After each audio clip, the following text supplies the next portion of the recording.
In a world filled with sharks, bears, and killer bees, one man is brave enough to stay indoors to bring you the latest in gaming, movie, and pop culture news.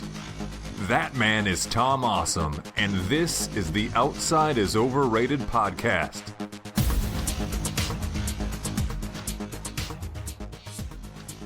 Hello and welcome to Outside is Overrated, a podcast about gaming and nerd pop culture. Thank you so much for joining us today for our 75th episode. I'm your host, Tom Sidlogic, and we've got a great show lined up for you. Today we're discussing Fallout. We'll break down the Fallout board game, the MMO Fallout 76, and the new show on Amazon Prime. Joining me for the discussion today are Dr. B. Barfing Brian Camille. Hi. And the Hobby Box Joe Burns. Heyo. Welcome back to the show, guys. Brian, you haven't been on for a while. Aside from, being physically ill today, what have you been up to, my dude? Let's see. Kelsey and I have been playing a lot of Diablo Season 4. For those of you that got off the Diablo 4 train, and I get it, the 4, they did a kind of this new season. They've done a lot to improve how the loot drops work, how the loot works in the game. And it has definitely been the most fun that we have had with Diablo 4, really since it came out. So we each have 2 level 100 characters. That's been awesome. I'm geeking out a little bit, because Capcom announced that they are going to do a Capcom compilation of all the Marvel vs. Street Fighter games. Marvel vs. Capcom 2 is finally getting a re-release on consoles for the first time in 16 years, so I geeked out over that. EVO, Fighting Game World Championships, in case any of you guys are nerdy like me and you really like fighting games. They just wrapped up last week. They were wild matches, and an American for the first time in 22 years wound up winning the Street Fighter 6 championship, which we have not. It's been pretty much Japan and Korea for the last 2 decades, with I think one British dude sprinkled in there. And then finally got to watch Deadpool 3 last night. And for anyone who has not seen it, just go see it. It is the best Deadpool movie they have done. And I went with friend of the show, Scott Bullock. I laughed so hard. I think I induced illness within myself. It was great. Ryan Reynolds and Hugh Jackman completely killed it. And I really would recommend, if you get a chance, go with a couple of buddies, and just particularly if you graduated way to high school like we did in the early 2000s, or sorry, the 2000s, like 2001, 2, 3. For some of the old people, maybe 99. But it hits so many of our nostalgia chords for our growing up. It's just perfect. Oh, that's awesome. I can't wait to check it out this weekend. One quick thing I want to say, the most fun I've had playing Diablo 3 was when we played it as a community with the OiO Diablo community. 4? Yeah, Diablo 4. Yeah, that's the number that I meant. There we go. Yeah, shut up, Brian. Don't make fun of me. I'm making fun of you. That was the most fun I had with Diablo 4, playing it as the OiO community. Burnsy, you've recently been playing NCAA College Football 2024? Did they number it 5? 2025. I'm just killing it with numbers today. This is going to be a great show. Franchise has been dormant for 10, 15 years. How is this recent iteration? Is it everything we love from our youth?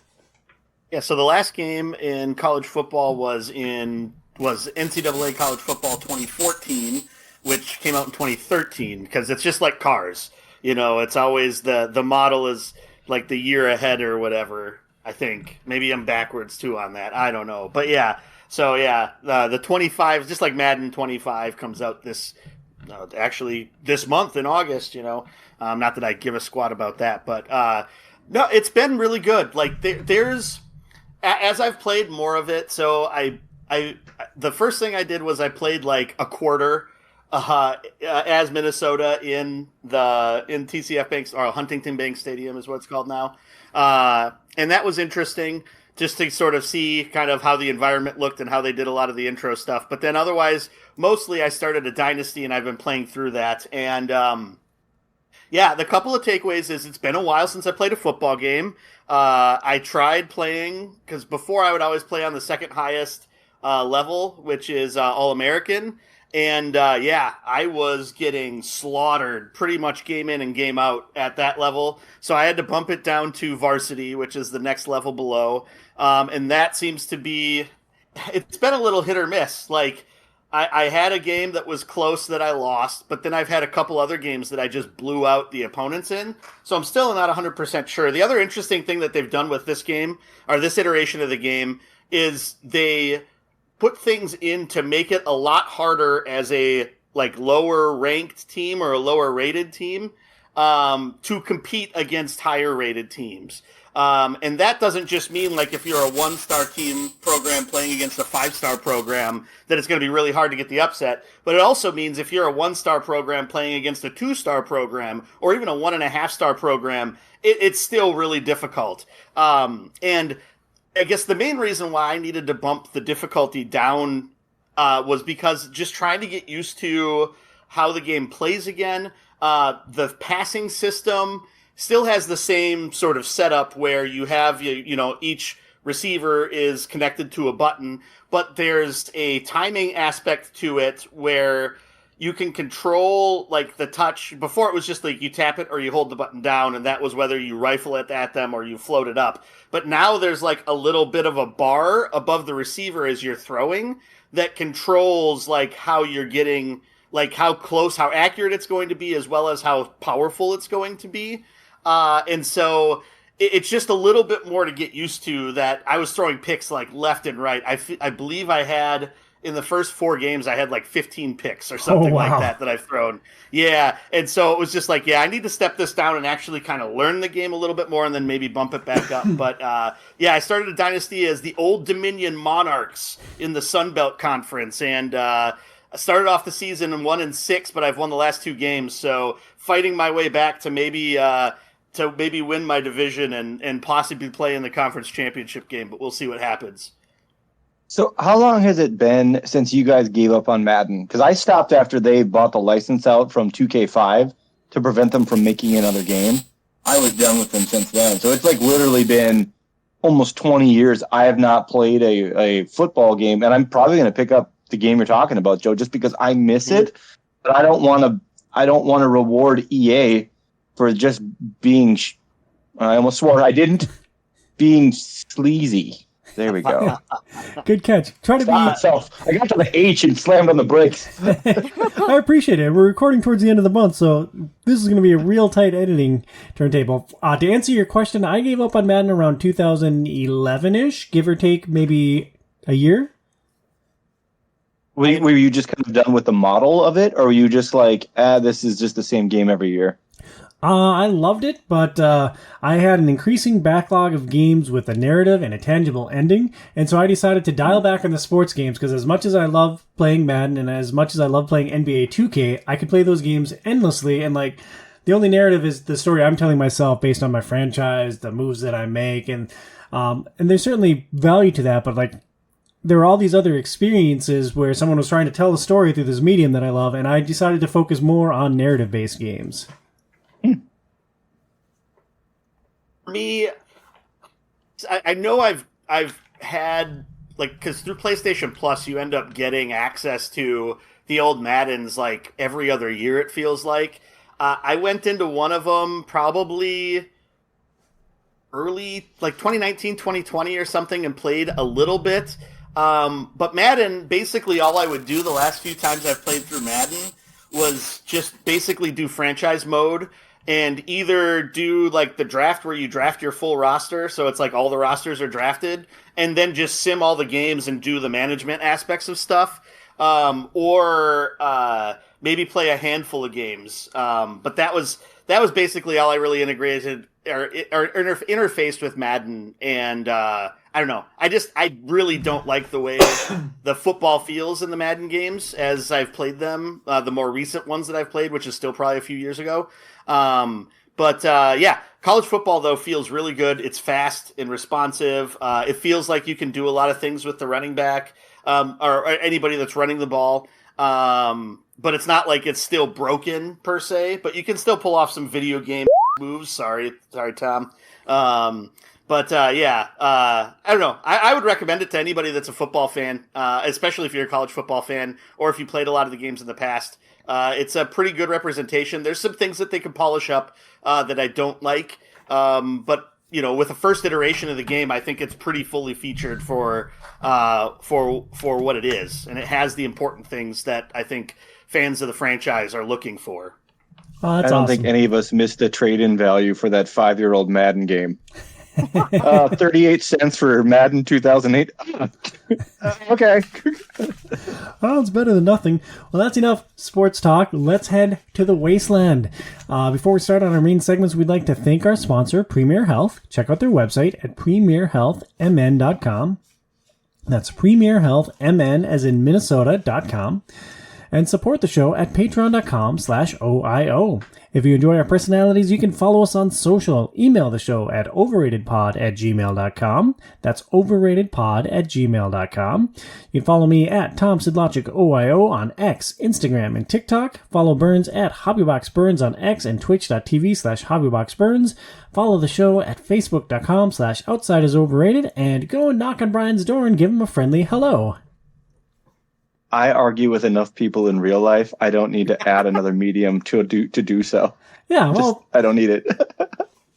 we start our discussion today with the board game Fallout, released in 2017. It was designed by Andrew Fisher, who oversees the app-based team at Fantasy Flight Games. He has 15 design credits, including Rune Wars and Earthborn Rangers. And Nathan Hajic with 26 design credits, including Descent Journeys in Dark 2nd Edition expansions and the Road to Legend companion app.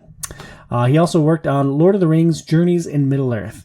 This game was published by Fantasy Flight Games and has a Board Game Geek rating of 6.9. Nice. I should really keep a log of all the games we play and the ranks they have, because I have a hard time conceptualizing that. It seems like a lot of them are between 6.5 and 7.5. Yeah, I think so. That's probably accurate. Some of the higher rated ones are going to be in the 8s. I don't remember ever really seeing games that are in the 9s on BGG, but I could be wrong. Yeah, well, and with nerds too, I feel like if they dislike something, they have a much higher tendency to give it a 1-star review. They drive it down so aggressively because it's they're angry with the product. So I would assume that probably has a lot to do with it. Yeah, it's I played it once and I didn't really like it 1 star. Or that's the other thing is on there, you don't have to even have proven that you played the game to give it a rating. So there's some people that just I don't like this publisher, or I don't like the concept of this, 1 star, or it's too expensive, 1 star. So a lot of that aggregates things down a bit. Yeah, hooray for nerd culture. Woo! Fallout is a post-nuclear adventure board game for 1 to 4 players, based on the hit video game series by Bethesda Softworks. Each Fallout scenario is inspired by a familiar story from the franchise. Survivors begin the game on the edge of an unexplored landscape, uncertain of what awaits them in this unfamiliar world. With just one objective to guide them from the very beginning, each player must explore the hidden map, fight ferocious enemies, and build the skills of their survivors as they attempt to complete challenging quests and balance feuding factions within the game. As they advance their survivor stories, players come across new quests and individual targets, leading them to gain influence. Who comes out ahead depends on how keenly and aggressively each player ventures through the game. However, if a single faction is pushed to power too quickly, the wasteland will be taken for their own and the survivors conquered along with it. So, Brian, let's start by talking about what types of characters we played. You had 1 session with this game. What character was your avatar? I got to use the Ghoul. And the Ghoul is a lot of fun just for the fact that it has a unique mechanic where certain regions of the map have radiation. And so that decreases the overall health pool for people that are vulnerable to radiation. But fortunately, the ghouls are not. So as I wandered through the wasteland, sometimes I would actually deviate the path through irradiated areas because it would increase my life. Just me kind of strolling through somewhere that's glowing, I just felt better, which is a really useful mechanic. They had to kind of balance the ghoul out by giving him a little bit less maximum HP in an effort to not make that broken and overpowered. which unfortunately my max HP was 12, and it did get me absolutely slobber knocked at one point in the game because things tend to aggro to whatever has the lowest health pool. And that was like 8 enemies and me in the middle. And Tom just watched with a big grin because he knew what was about to happen. Well, and I really appreciate how much you enjoy my own misery. You positioned yourself really well. Like, you were literally surrounded by enemies, and like they all activate and they just slaughtered you. And it's like, oh man, this is exactly what I want from board games. This is awesome. I mean, you did a fantastic job tanking for the rest of us so that we could go get the victory. Yeah, I guess. Yeah, and it's the game. We'll get more into like how exactly does it feel like a Fallout game, but I would say from the one time that I played it, there's a lot of mechanics that kind of balance out. And you guys, and I mean this with no sarcasm, you both are really good at describing game mechanics, and I really, really appreciate that. This game just had a lot of mechanics to it, which made it really fun. But at one point, I just had to ask, what am I supposed to be doing? This was, I think, your third playthrough. And I was like, I don't know what's happening. Please tell me where to go. But yeah, the ghoul was really neat. But some of the other characters looked awesome, too. So, like, what was your guys' experience there? Well, each character has a unique shtick. Brian explained the ghouls. Brian, or Joey, who did you play with in our couple of sessions with this game? Yeah, so I did play this game once in like 2019 because my roommate at the time, Lance, had it. I don't remember who I played then, but this time through, my first time I played as the super mutant, and the super mutant shtick is that, well, you're always a super mutant, so however that would maybe trigger against quests, that comes into play. But otherwise, when you go through radiation, so unlike the ghoul who doesn't take radiation damage, you still take the radiation damage as a super mutant, but it gives you experience. And so as you gain so much experience, I think it's once you gain, it must be 8 experience, you'll go up a level and you'll get one of the special letters. And then that gives you rerolls whenever you're using those abilities or doing checks against those abilities. And so that is basically what I did, my first character, which was interesting. The Brotherhood Knight was the second character I played as. Their whole shtick is you start with a set of power armor. So you have, I think it's one of the strongest armors in the game. You block 2 attacks coming back at you. I legit don't know how many times. I think it was like once or twice that actually helped me. A lot of the times they still rolled enough attacks against me that I'd take damage anyway. But the drawback is that you can only move 1 space unless you spend caps to be able to move a second space on your movement, because normally a move gives you 2 spaces. I believe I ended up getting something partway through that mitigated that a little bit for me, so it wasn't as bad of a negative. But yeah, that was Brotherhood Knight. And then just recently, just today, just a couple hours ago, I played as the Wastelander, and I don't know, steal Tom's thunder because he played as the Wastelander first. But basically, all you get is you start with a tire iron as a weapon, which gives you rerolls when you're doing attacks. And that's the only real benefit you get with the Wastelander. But it's nice to have that extra firepower to start. I played as the Wastelander, which was neat. I also played a couple of sessions as the Vault Dweller. The Vault Dweller's shtick is that they start with their iconic Vault jumpsuit, which gives you 1 armor and can be attached to other armor. So, like, if you find any other armor in the game, it's better because you're a Vault Dweller as opposed to any other character. Today, I also played as the Super Mutant in the co-op experience. Yeah, that was a neat experience, getting all that XP for trudging through the sludge. So we have these 5 unique characters to play with. Burns, what did you enjoy about exploring the Wasteland? I think just in general, I feel like for it being a competitive game, there aren't a ton of ways that you can screw over the other players. And I guess for some people, that's not going to be a positive. There's ways that you could try to trigger things, send enemies towards other people to some extent, or like do something that they were trying to do and kind of, head them off at the pass.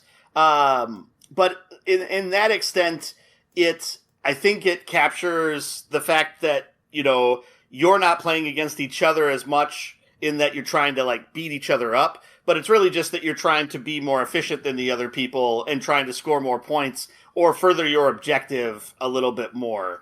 And I feel like that, at least from my experiences of playing Fallout 76, which we'll talk about later, kind of matches up to that. Like, you'll get some benefits because other people are doing things in the world, which is kind of similar to that. And since that's the only real multiplayer Fallout game, and that came out after the board game, that was the only real correlation I could find in how like the multiplayer aspect kind of plays into typical Fallout games in the past.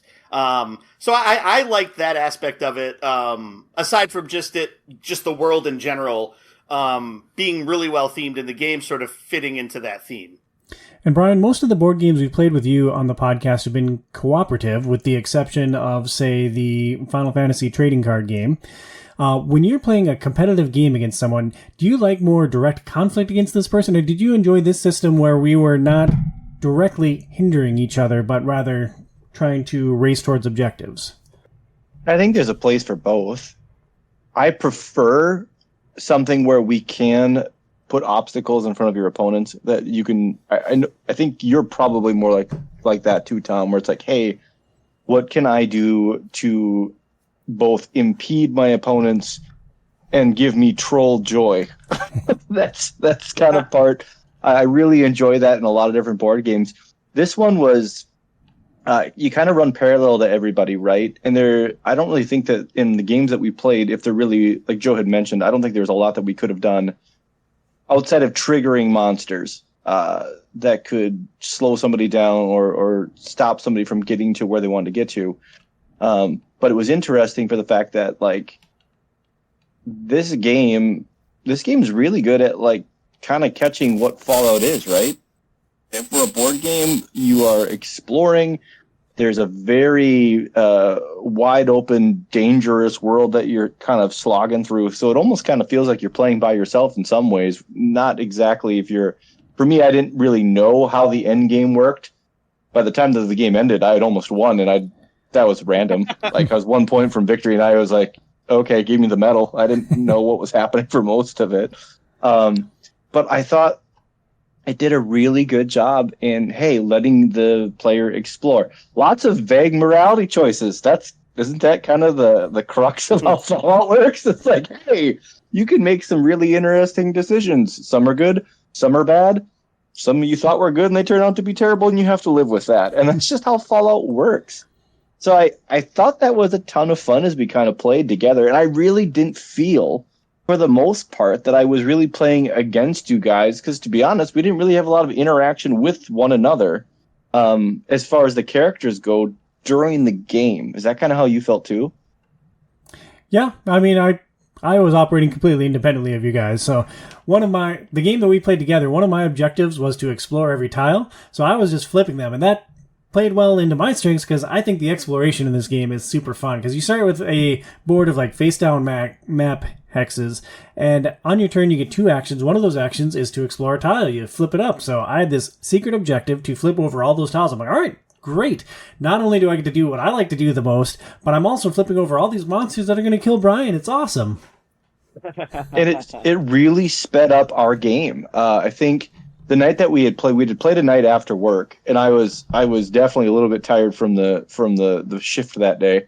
But when we played our game, both Joe and Tom were like, "Oh my gosh, I can't believe we're already done," because Tom really had just kind of gone headlong and aggressively at what the goals were, and we didn't really stop him, and because of that, like, it was done in like an hour and a half or something. 2 hours. How long was that game? 2 hours. Yeah, it was super fast. And it was like, oh, it's done. Oh, okay. But it was, I think, depending on what your objectives would be, it could be a slower game. But the game that I happened to play, Tom just meted the living crap out of it, and that was the end of that. Yeah, and a shared victory. We'll get into the victory conditions a little bit later. The game comes with 4 scenarios based on Fallout games and expansions. Each scenario starts with a main quest card up, and then as you explore and accomplish that main quest, new cards are added to the active area, which makes all of these quests branch into new options. As an example, we played a scenario based on Fallout 3. We had to decide whether to embrace the Children of the Atom or disarm the bomb in Megaton. Once we embraced the religion, several new quest cards came up. Burns, was this a fun, ever-changing mechanic that kept the game fresh and interesting, or a horrible slog that made it impossible to track what we were supposed to accomplish? I'll say mostly column A with a little bit of column B. I mean, the quest cards sort of branching into different things, I think is one of the coolest things about this game, because it makes this interesting story that you're going through with some of just like the random, I guess, NPC encounters when you go to a different village or town, or ruins or town, that like kind of adds to just sort of like normal things that happen when you go to a settlement. One thing that I want to call out that they did really well, they took specific encounters that you have in different games. Like there was one that I remember from Fallout 4 where somebody tricks you into like going to investigate a body, then you get ambushed. I'm like, oh man, I remember when that happened in the game, and I remember how mad I was, and now I get to relive that frustration right now, right this second. There were some really cool things in these branching paths. Yeah, and so that I think is probably the best part of this game and one of the coolest things that they did. I can only imagine the flowcharts that they had to create of like how all this linked together and how each of the cards kind of comes into there. And it's even with some of the air quotes side stuff. Like we did some of the vault things today when we were playing, and it was interesting to see how some of that changed depending upon how pieces of the vault quests, like what you did on those, was really kind of neat. And I could see how the outcome could be different depending upon the couple other choices that you would make, even in the only few cards that we had in that deck when we played today. How many quest cards were there? Wasn't there like 100? I mean, there's a pretty sizable deck. There are at least 200 cards that can be shuffled into the game. Some of them are quests and main quests. Some are encounters that get added to the encounter decks when you trigger specific things. So like there's this giant stack of cards that's labeled like 1 through whatever the end number is, and you trigger certain things throughout the game that add those elements in. Yeah, and so that's really neat. And those either get added as quests that are available for everybody to see, or yeah, like Tom said, they get shuffled into either the things that you do when you go to ruins, or the things that you do when you go to like towns or active settlements, or separate decks are created. Like each of the vaults creates a separate deck. I don't know. Maybe some of the expansions add other decks that would be created other than just vaults. I'm not sure. But those are the only ones that I think we've encountered. So yeah, it's a really neat system, and it creates like, I think what's good about it also is that it creates different places that you need to go or want to go. Sometimes it'll be, well, so one of the reasons why our game went so fast is we triggered stuff, and when the next card would come up, it'd be like, oh, Tom's there. And then Tom would complete that. It's like, oh, Brian's right there. So it was like we were just like conveniently in the exact right places to just trigger a lot of those main quest things like super fast. So that really helped with that also. I will say, like, the downfall of the system, there's a couple of things. One, I think, one of the downfalls of the system, and I'll get into it a little bit more when we talk about influence and how that plays into things, but I feel like the game pigeonholes you into making decisions a certain way without actually, like, thinking about, this is the faction I want to help. Because you'll get cards that want you to do certain things, or like in the solo game, which we'll talk about in a moment, it's just like, oh, you're just helping this faction. So you can't choose the second option on whatever these cards are that flip up, because you need to just help the faction that you're supporting. It's an interesting point that you brought up, Joey, because I won every game that we played of this. It was shared victories every time, including the co-op game today. But I put absolutely zero thought into the decisions I was backing, the people I was helping, with the exception of when I had influence cards that said you have to help this specific faction. It's like, what am I close to? What can I accomplish? What's reasonable? Because like, it was more important to me to complete a quest and draw an influence card to have another shot at victory points than it was to align with any specific faction. So I cared zero about who I was helping or harming with any of my decisions. That sounds like what you'd be like in a real Fallout scenario, Tom. Yeah, pretty much. You would be our wild card. Wild card, bees. Brian. Well, Oh, go ahead, Joey. I was going to say, and then we had Brian that just skipped all the cutscenes, so he didn't know what was going on. Nothing to learn. I can promise you that. We'll talk about that in 76. There's some trouble in that game, but we'll save that. Well, Brian, you mentioned, or maybe I mentioned for you, that you're a little overwhelmed by this game.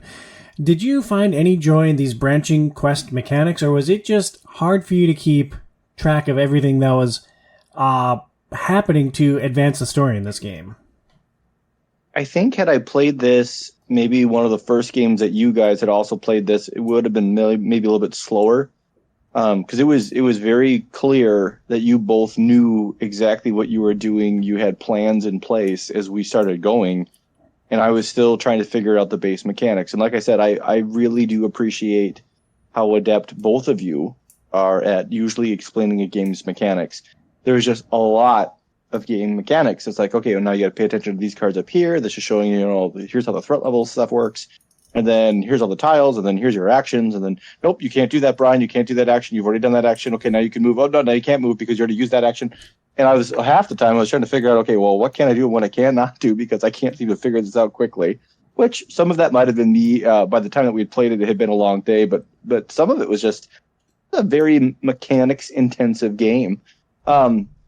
But I would say that there was still a lot to it that I enjoyed. I would have liked to get to play another game of it to kind of see more about, how do these quest lines work and how does the world work? Because I feel like I was playing a speed run the first time we did it, and it was over before I realized I didn't even realize we were in the end game, and then suddenly it's done. And I was like, and you got second place, Brian. You're only 1 point away. I'm like, I don't know what happened.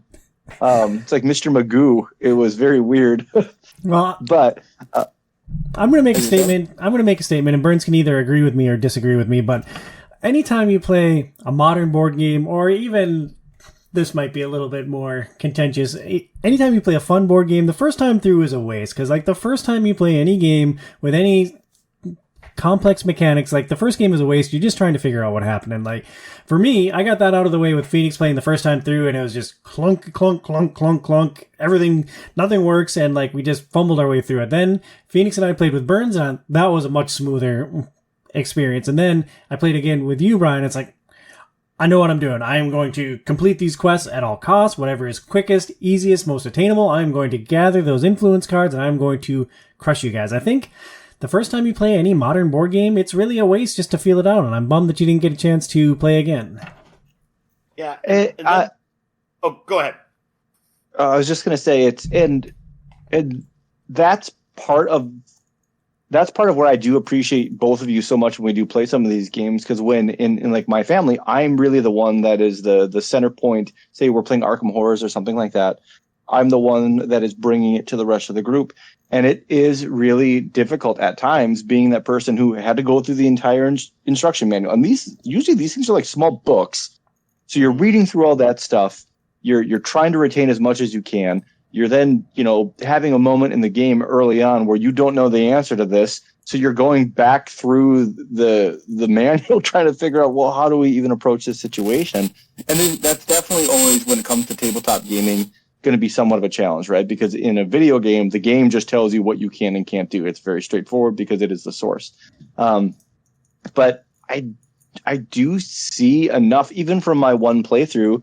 Yeah, I may not have won the game, and I am an extremely competitive person, but at the same time, it was really cool, how it worked. That was a game that took a lot of people, a lot of effort to create something that was complex and fairly faithful to the medium it came out of.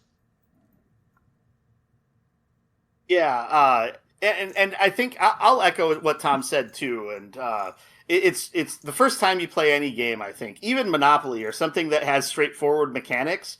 I think the first time you play any board game, you're probably not gonna win. You might get lucky. You might figure it out pretty fast. These are the things I need to do to win, and then be able to pull it off. But I think because a lot of times in these games, you don't see until you get all the way through it.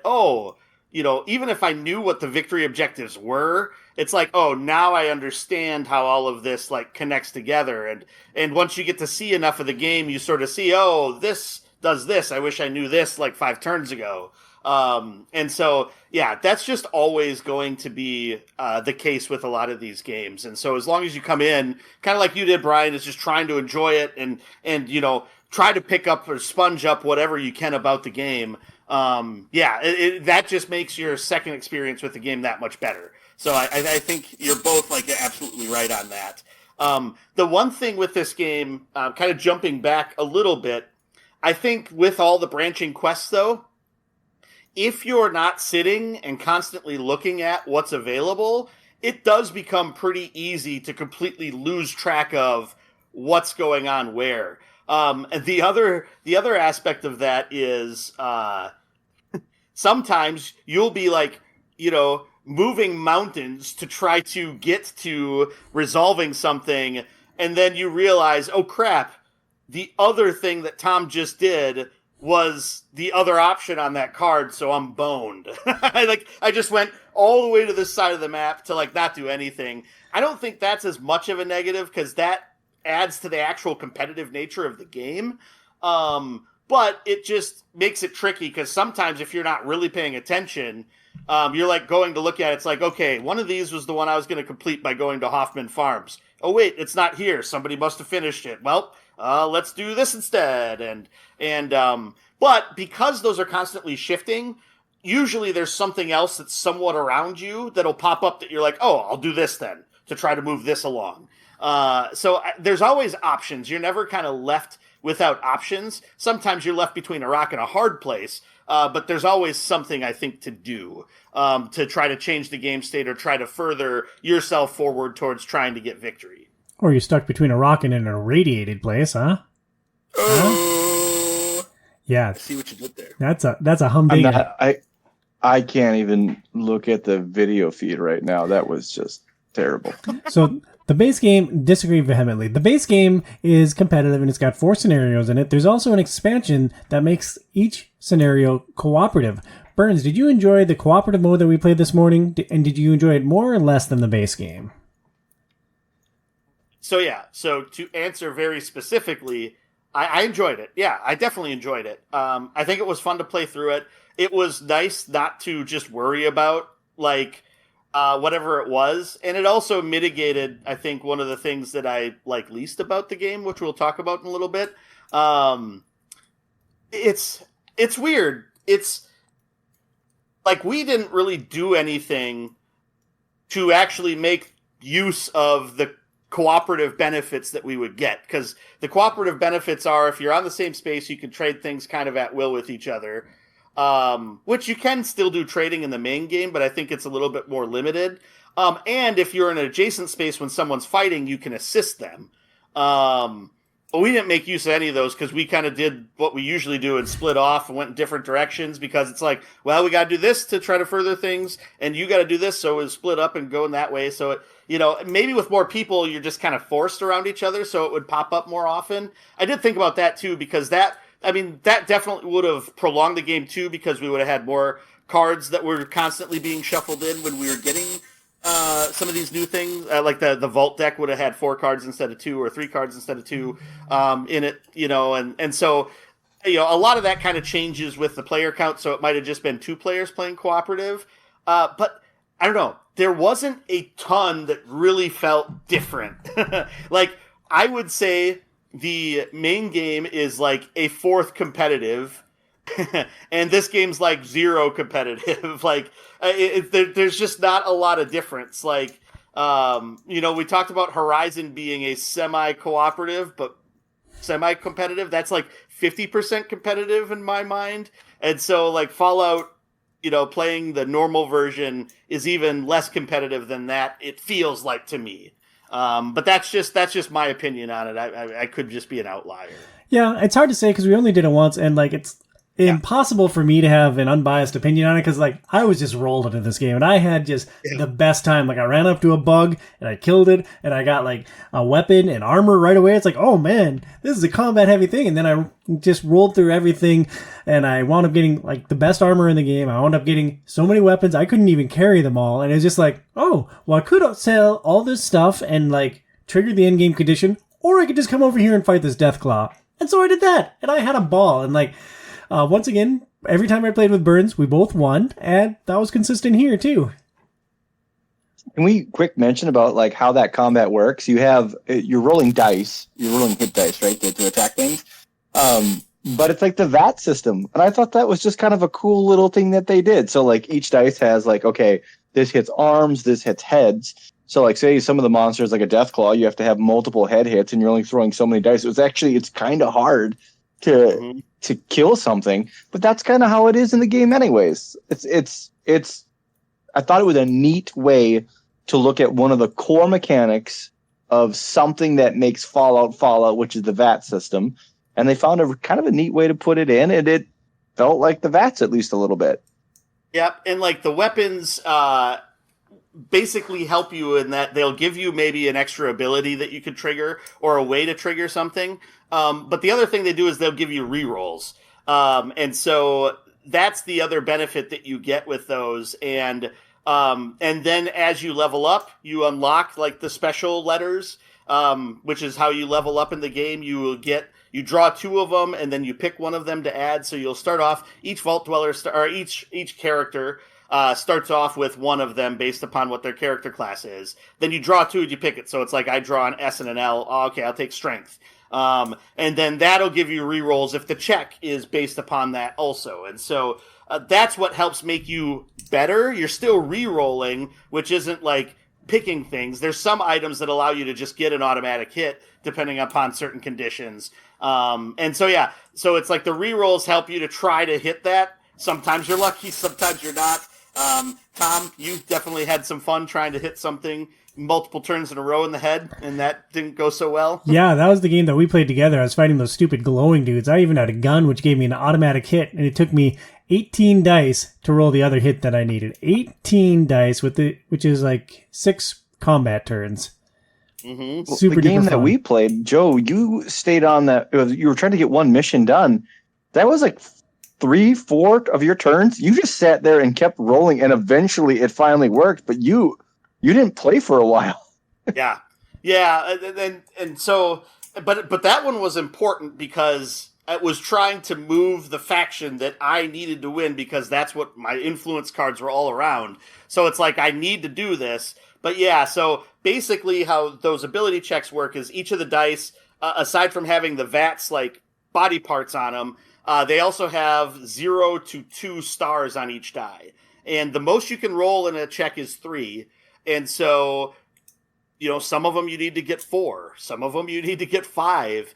And so if you don't have rerolls, it's really hard to try to get like basically 2 6s and a 3, 4, 5, right? So yeah, sometimes you're just stuck at the will of the dice and you can't make progress because of it.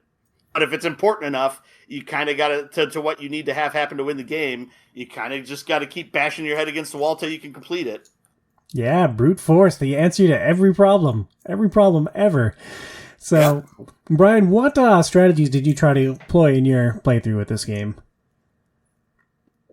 It's funny that you would even ask that because I don't think there's a single strategy that I had as we were playing this. It was more like, I'm going to walk around and I'm going to explore some stuff, get told I can't do that repeatedly, or told that you can't do that in that order repeatedly. And that was about it. But to be honest, so there wasn't really much strategy involved when I was playing. It was just kind of getting a feel for just how the mechanics work. But for me, the biggest thing was I wanted to make sure that I wanted to travel around the map at least and just try to flip over as much stuff as I could and just kind of see what it was like. And it's neat because as the game goes, certain monsters get triggered, certain monsters don't get triggered. So the game itself, like the board can change rather rapidly in a couple of turns pretty quick. And that was just kind of fun to see. It's Fallout is a very lived-in world, right? That's kind of the allure of the Fallout world. And it was kind of neat to see how this game itself had its own little ecosystem where things were operating independent of really what we were doing in a lot of ways. So as far as strategy goes, I think it was just trying to see as much as I could. And I got some of that. In fact, I got to see a lot of the enemies attack at one time. So I got a good idea of what they could do to one single target. I don't think I would have learned that any other. That was my strategy. I wanted to see how all the enemies can attack one thing and see how fast it dies. And I succeeded in that goal. And we're all having a good chuckle with that, but I don't want to sell you too short here, Brian, because you did make decisions that impacted the game. You were the one that chose that we were going to support the Children of the Atom, and that led to me getting an influence card. I think it led to all of us getting an influence card, and that had a marked outcome on the end of the game. So even though you were just walking around fiddling with stuff, you made a mark on this game. Bernsey, what kind of strategies did you employ? Yeah, well, and I was going to say, and a lot of that was because, as the ghoul, the Children of the Atom stuff just led to you getting more and more rads. And so that was beneficial for you, and you had no negatives for getting them. So it's just well, of course, that made sense. So you had strategy. You might not have known the strategy, but you were employing strategies. Or it wasn't a well-thought-out strategy ahead of the game, but, you were playing knowledgeably. There's nothing to be knocked with that. And it did put pressure on Burns because, radiation became a problem for you in that game. You got too irradiated, and it was very challenging for you. Yeah, no, and I don't think... Oh, sorry, Joe. No. Just real quick for the listeners, that as you get irradiated, like we said, it decreases your total health pool, and you need to get items like Radix, which will then let you kind of get your health pool back up to normal. And I don't think any of us, the game that we played, did anybody wind up getting any Radix. I think we just kind of dealt with what was happening. Yes, I can't remember if I did find some at one point. I can't remember. That's a good question. I don't remember. But it's one card in a big stack of junk cards. It's hard to find the Rad-X. Right. Well, and some of it's, is in the shop. A lot of it's, I think, in the shop. And the shop is, for shop actions being an integral part of the game, because you have to sell stuff that you find in order to get caps and buy things that are available in the shop. It's a particularly tricky thing to actually trigger, because you have to go to a town and you have to do an event, and then you have to choose an option, and hopefully that option allows you to shop. If it doesn't, well, you're just going to have to do that again down the line. And so that became a really tricky aspect of the game, and we really didn't cycle through a lot of the shop deck because of that aspect. Well, just today as the super mutant, I took 2 town encounters. One, they were forcing super mutants into slave labor, and so I had to rail against that. No shopping when you fight against the oppressive system. And then another time, I rescued a cat, and it's I got to take an item, but I didn't get to do the shopping because I wanted to sell all my loot that I'd found from killing all the monsters everywhere. Yes, all the loot. Tom had all the loot. It was just draped over his super mutant body, fusing into it. So he was, half weapon by the end of the game. But my strategy, the first game, my strategy was really just to try to explore as much of the map as possible. And the problem I had with the first game was that my influence card that I had was to try to get a bunch of caps. So I needed to get as many caps as I could, and that would be more victory points at the end of the game. And it's hard to get caps in this game, especially if you don't know what you have to do it until halfway through the game. And it's oh yeah, I got to try to find a way to sell this stuff, and I need to actually go somewhere where I can sell stuff. So that made it tricky. And then also it made it tricky because I didn't have the card that was reveal all the map and you get added victory points. Someone else did. So it's I was kind of working against myself there. The second game, after seeing how the scoring worked the first time, and Tom, I'm pretty sure you won the game you and Phoenix played solo. Oh, that's right. I'm pretty sure you did. I think you crossed the threshold too. I declared myself the winner because I was further across the threshold, but I think you also hit it. And then when we looked up the rules on our second playthrough together, shared victory. Yeah, that's right. That is right. Okay, I do remember that now. But yeah, so the second game, it was really once I got one of those influence cards that was for one of the 2 factions, then everything that I did after that was all about just skip past as much stuff as possible and try to move that faction up the track. And so that legitimately was all I did that second game. Which I played in the first game, but the second game that we're talking about, I had cards for each faction. So it's oh, well, I want one or the other to be higher, but my 2 influence cards were working against each other, so that was a major detriment, and we will just tear into those influence cards super quick. Yeah. Well, so the influence cards, let's talk about those. Wait, to me... One more thing before we did. The strategies I employed, the first game I tried to fight everything and level up, and that was fun. I enjoyed it, and I wound up winning. The second game, I tried to explore ruins specifically because you find a lot of junk and items, and I'm like, oh, well, I need gear. I need, like, a weapon. I need armor, and I kept finding, like, magazines and junk, and it was super duper frustrating. So the third game, I single-mindedly pushed quest cards, and it's like, I'd laser focused on the thing that was closest and most easily attainable, and it's like, I'm going to do that. And then once that card was gone, it's like, all right, what's the next most attainable thing? I'm going to do that. And like, I didn't worry about monsters. I didn't explore. I didn't do anything except push those quest cards. So it was probably the least fun way that I played, but it was also effective. So influence cards. You win the game by gathering influence. This is typically accumulated by completing main quest cards, which then grant you an influence card. Each of those cards is worth 1 victory point on its own, with additional objectives that can grant additional victory points. Burns, was this a satisfactory victory state?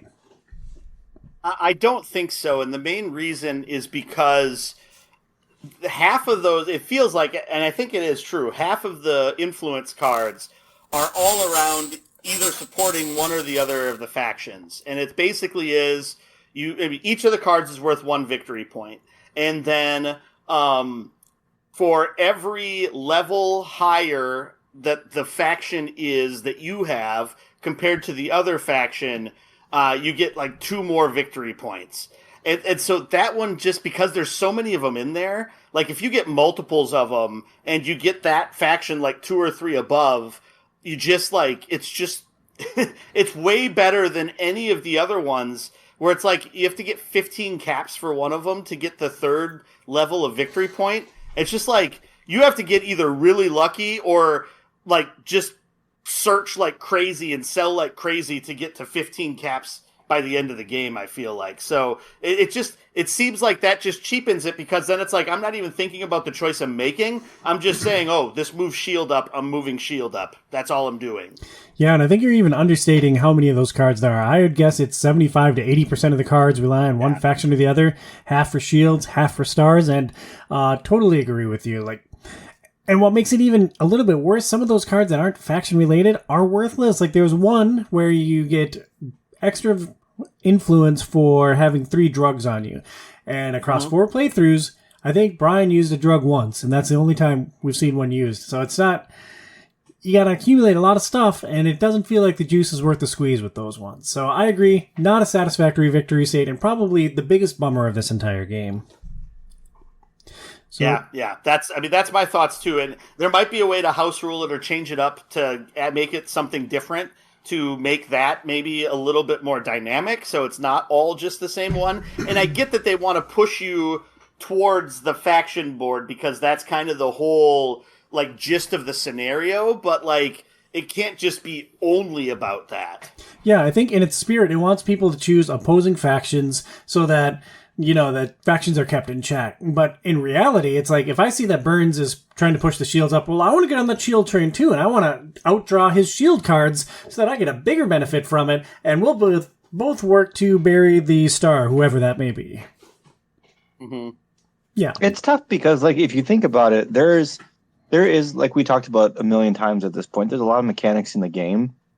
But if you do want to do the most efficient route to victory, you really don't pay attention to a lot of them. And that's something that's on the player, right? So that's like, sometimes when I play video games, I will just, you know, hey, there's a more fun way to play it this way, or there's the more efficient way. And I'm usually going to choose the more efficient way, particularly if it's competitive, even if it's less fun. I've said that before on the show. It's because, like, well, I don't want to be falling behind because I'm making decisions to enjoy my experience when, you know, Tom is rushing headlong into the end game. And every time that I do something that could be interesting, I'm falling farther behind.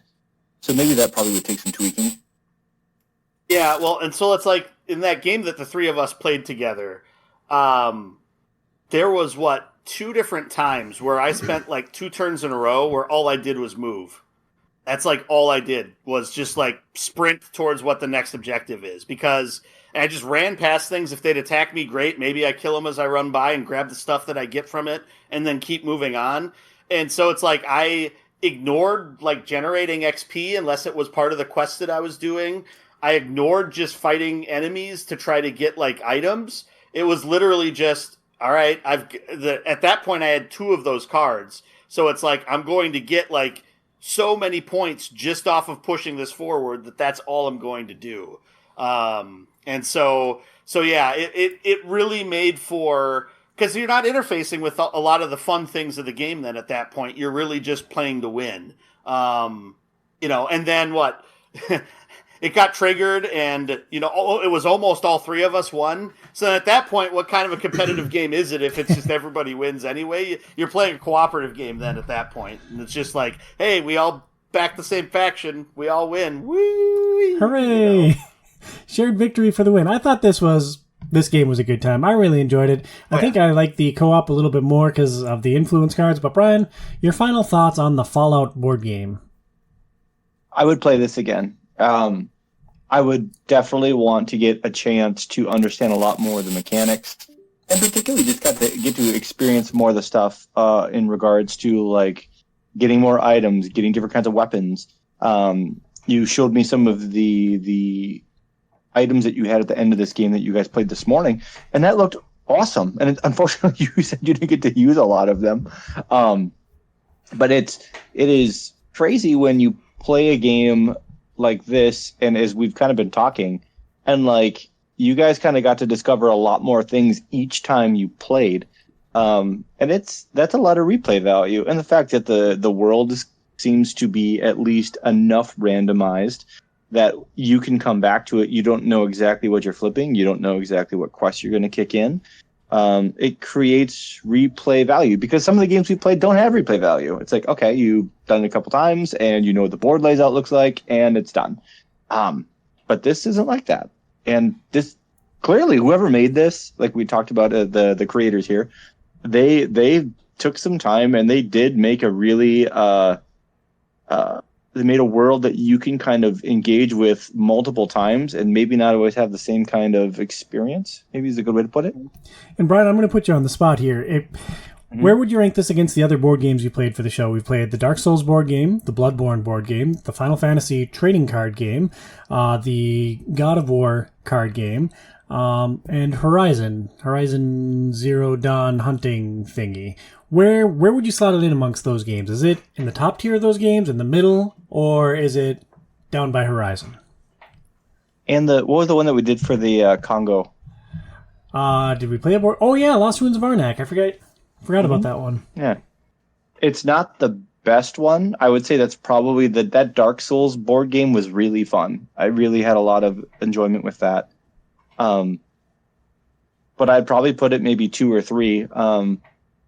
Maybe 3, because I've never been somebody who liked competitive card games outside of, like, say, Dominion.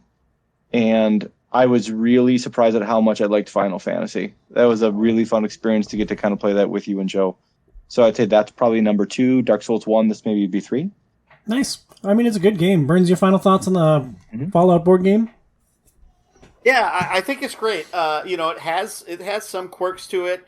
And some drawbacks. And I know before I was maybe super conflicted on the cooperative, but I would probably say it's one of those things where games that add like sort of versions of it as the game goes on, like adding a cooperative variant down the line or whatever, a lot of times those can be very hit or miss.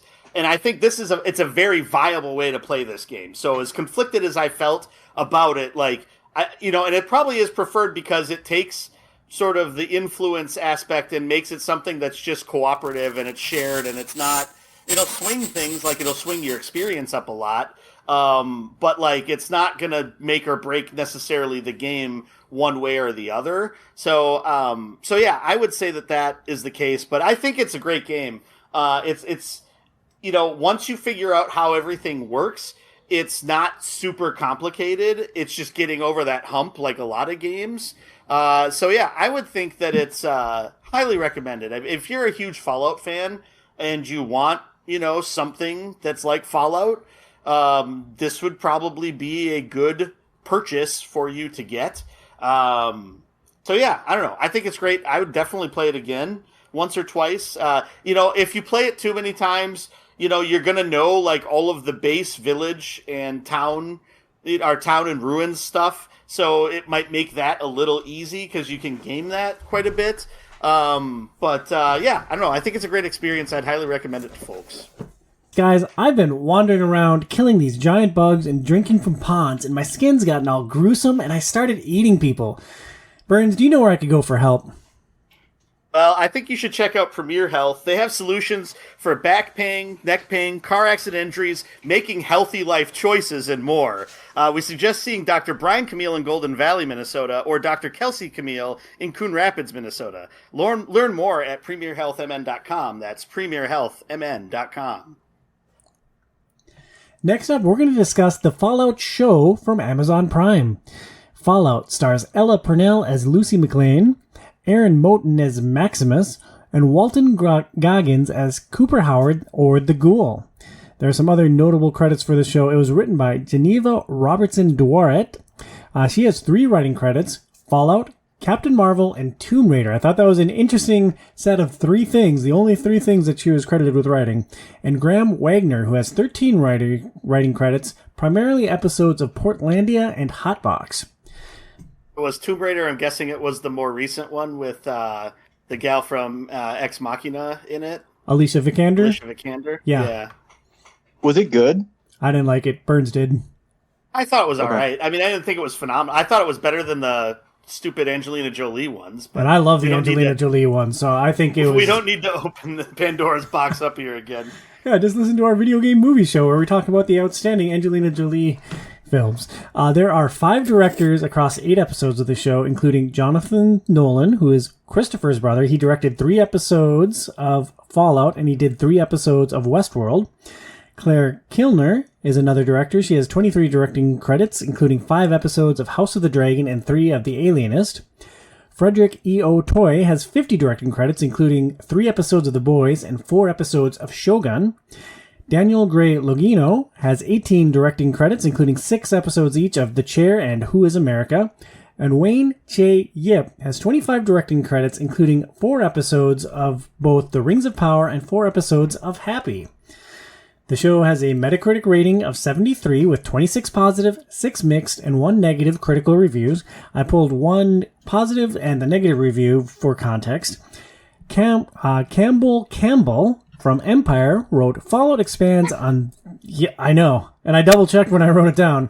Fallout expands on the big ideas of the games, making an adaptation worth watching both for fans and those unfamiliar. It's an equal parts funny and nightmarish show that, like its protagonist, isn't content to live inside a projection of the past. How much does that person have to hate their parents? Like, come on. How much? Campbell. Sorry, continue. Rodrigo Perez of the playlist was on the other end of the spectrum. Fallout amounts to its Vault Boy concept art. The Monopoly aesthetic-looking, smiley thumbs-up character the game is famous for that Burns and I are both currently wearing on our shirts, with blood splattered on top of the colorful image as if that ironic disparity is meant to be enough. It's not. Fallout may look the part and nail the video game's cheery optimism / dog-eat-dog inhumanity main, but by its umpteenth attempt at making this funny, Glenn Miller big band cliches over top a transmogrified giant fish trying to eat a young squire, you want this one-trick mutated pony to die a quick and painful death already. Yeah, there's always that one person that just doesn't like fun out there, folks. Yeah, and apparently their name is Rodrigo Perez, and they work for the playlist. Now, and they want to make sure that you don't enjoy it as well. Yeah, kill everything I hate. Earlier this year, Amazon released the Fallout series on Prime. In the show, Raiders invade Vault 33 and kidnap the Overseer. His plucky daughter... Well, I mean, it's the first episode. I know. It's episode 1. His plucky daughter tries to get him back. Along the way, she crosses paths with raiders, wacky wastelanders, a wanted criminal scientist, a bounty hunter, and a squire of the Brotherhood of Steel. Burns, what was your initial reaction to the news of a Fallout show? If we weren't covering it for this podcast, how likely would you have been to watch the Fallout series? I mean, you know, it's a series that I'm familiar with, so I'm sure eventually I would have watched it. I think the most intriguing thing to me, though, was that that Jonathan Nolan was kind of spearheading everything, and his studio was the one that was making this. And I'm pretty sure their studio was the one that also made Westworld. And so they were kind of the initial driving force to push things forward. Aside from then the showrunners that they hired to kind of helm it. So I'm sure I would have made it around to it eventually, even if I hadn't heard the buzz from folks like after it came out that it was actually pretty fantastic. So, Brian, just based on news that there's a Fallout show, were you already adding it to your queue, or where'd you come in? Yeah, it was already there. I'm not the. I feel like Fallout. That most people that play Fallout, at least the ones that I talk to that talk about the game, they're the diehards. I don't fall into diehard Fallout, but I do love the post-apocalyptic, and I love the aesthetic of how those games work. And I was really hoping the show would capture it, which they did. So when I saw the trailer, first things first, show Kelsey, my partner, and she's like, "Oh yeah," she's like, "This is definitely something we should watch," and it was good. Yeah, so like, I'm glad we didn't wait, and I am excited to see where it goes. Yeah, I probably never would have watched it. Like, I still haven't watched The Last of Us, and it's not. Once I started hearing the buzz, I'm like, oh man, okay, we'll do this as a show, and we'll find things to pair with the show. But like, I probably just never would have gotten around to it. Like, my time for consuming media right now is very, very limited. So if it's not tied to a podcast, I'm just not going to get to it. That's fair. You're also a dad of 2 young girls, and that is even more time. So the fact that you find as much time you can carve out to do this is actually pretty wild. So I think you're allowed to have a little bit of a pickiness to what you want to do it with. And, I'm great.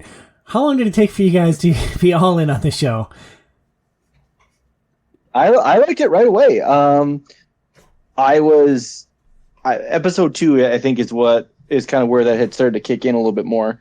But it was important to me that I'm a person who is all about kind of I don't know if you want to use the word vibes, I guess, but like there's certain shows that resonate really well with me and certain ones that are really popular that just don't. And I don't know why that is, but certain ones just seem to hit the right notes. And this one, from the aesthetics to clearly the care that they took from recreating a universe from the subject material, and just kind of how well they got some very good actors in it as well. Lucy, I think, is wonderful. The ghoul is amazing. I'm not a big fan of Titus, but that's fine. But by episode 2, like, I was very interested in what was happening, and they really didn't pull any punches. By episode 2, you're like, oh, this is just as horrific and horrible and violent and nasty as the game is. And I didn't know if they're going to be able to kind of find that that balance between interesting and shock factor, but they found it. Yeah, Burns, how quickly did you buy in? Yeah, I mean, the opening scene just really grabbed me and was a super smart way to start, both from the aspect of people that have played the game as well as people that know nothing about Fallout, just because, it kind of starts in the past and with what was the impetus for all of this to happen. And that's not something that you really delve into in the games a whole lot, at least to my knowledge, because you're always, hundreds of years into the future. So I thought that was really cool. And, starting with Coop right away, you're kind of like, okay, we're going to follow this guy through some of this, at least you think. And so, yeah, I thought that's what hooked me, and I stayed hooked as it continued to sort of weave through each of the 3 main characters' plot lines. So, and it was well paced all the way throughout to kind of keep you interested, and at the end of the episode, wanting you to sort of jump into the next one. So yeah, I don't know. I was hooked from the start, and just kept being hooked. It's always super hard, right, when you have something that's kind of from a niche area. This is very niche. And then you have to try to draw in people that maybe aren't familiar with it to make it interesting enough to have them be interested in the story as well, because they have no nostalgia for it. And you put it really well. Particularly the background of how all this went down, that's not something I ever recall from any of the games. But that was one of the most interesting parts of this entire show. Yeah. And then how, with an onion, they kept peeling back the layers of the story behind that, and you keep getting more and more of like things that happened in the distant past, things that happened in the more recent past that all plays into the different character storylines. And so, yeah, it was really well thought out and plotted all the way through, I think.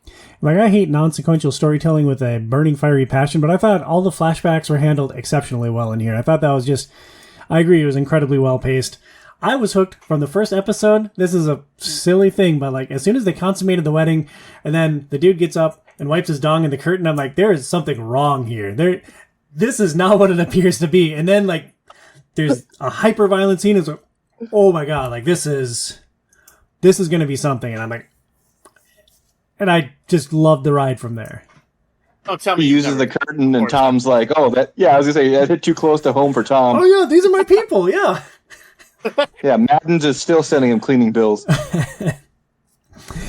Some of the main storylines in Fallout, and I don't think any of this is too spoilery, but some of the things that the different characters are chasing, everyone's chasing the scientist. Like, basically every character in this series is chasing the scientist at some point to get his MacGuffin. There's a storyline that involves Lucy and the Ghoul. There's Maximus becoming a knight. There's Lucy and Maximus and their adventures in Vault 4. There's the mystery of what happened in Vault 32, and there's a showdown at an observatory. So amongst all of those storylines that are weaved across 8 episodes, Burns, what element of the narrative did you find most engaging in the Fallout series?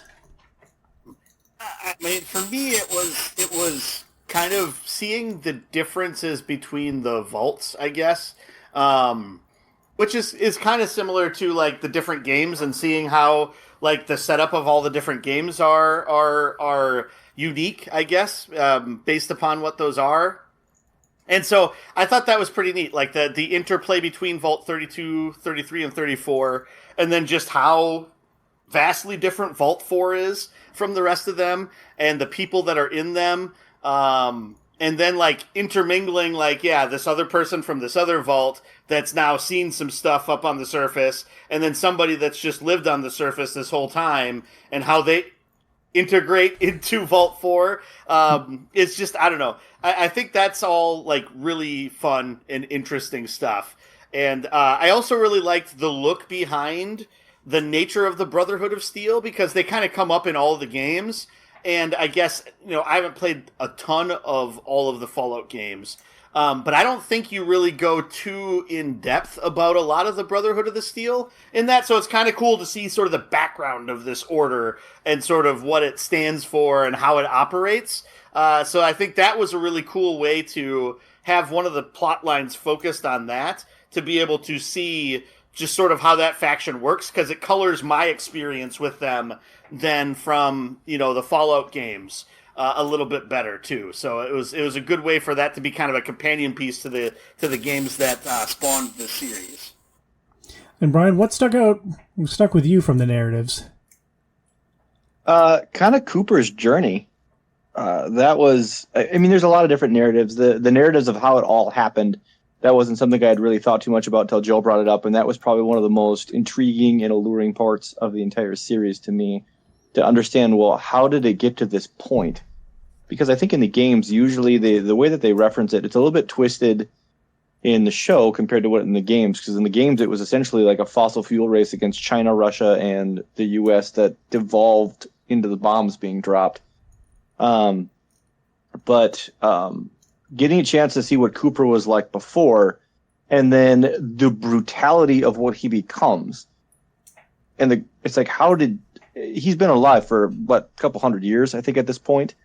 And it's like, how did we get to this point? Because the old Cooper is actually a really endearing character, for the most part, pretty straightforward, pretty wholesome.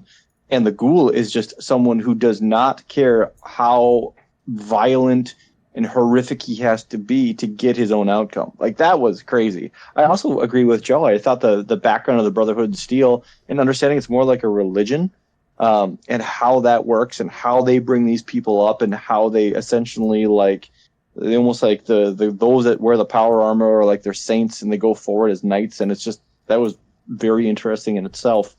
But to see how Lucy, who comes from that retro futuristic like 1950s thing, and when you put her into this world and she has a lot of trust, and the amount of times that horrific things happen to Lucy, because she is unaware of what the world has become. That was pretty interesting, because then you start to realize, oh, I kind of see how Cooper got here. Yeah, and I think for me it was everything Lucy. I loved Lucy and like how her unwavering optimism never waxed as the show went on. I thought she was awesome, and I really loved her time with Maximus in Vault 4. I thought that was very weird, and I didn't know what to expect from it, and I really enjoyed how their adventure in another vault worked out. So, talk about some. Have you guys? Oh, real quick, have you got a chance?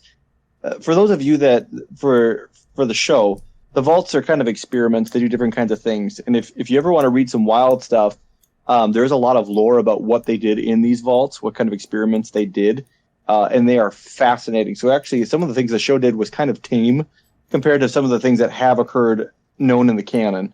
So if you have any interest in what the other experiments are, read them, but just understand that it's going to be rough. Some of the main characters in the show, there's Lucy. She's your standard Fallout avatar, complete with her vault suit.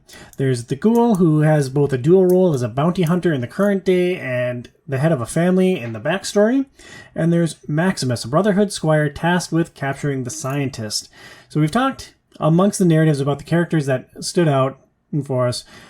Brian, what pairing of the characters was your favorite? Because everyone interacts with everyone else at some point or other. Each relationship has a chance to kind of be explored. So what pairing felt the most interesting to you?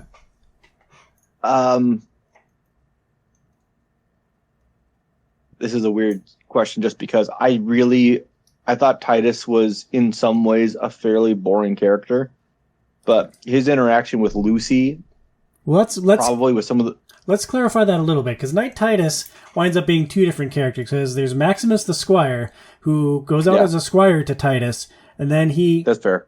becomes Titus. Are you referring to Maximus at that point, or are you referring to the original Knight Titus? Sorry, I'm referring to Maximus. And Maximus, he's kind of that character where, he just wants something greater than himself, and he gets put in a position where he can attain it, but I don't think Maximus doesn't really think about the long-term ramifications of the choice that he's making, and then he suffers because of that. But watching him and Lucy interact, I think, was really enjoyable, because to be honest, watching Lucy and the Ghoul interact, which is one of the other main pairings, it's really just horrible thing after horrible thing. That's there. At least with Lucy and Maximus, you can see the relationship change and evolve a little bit as time goes.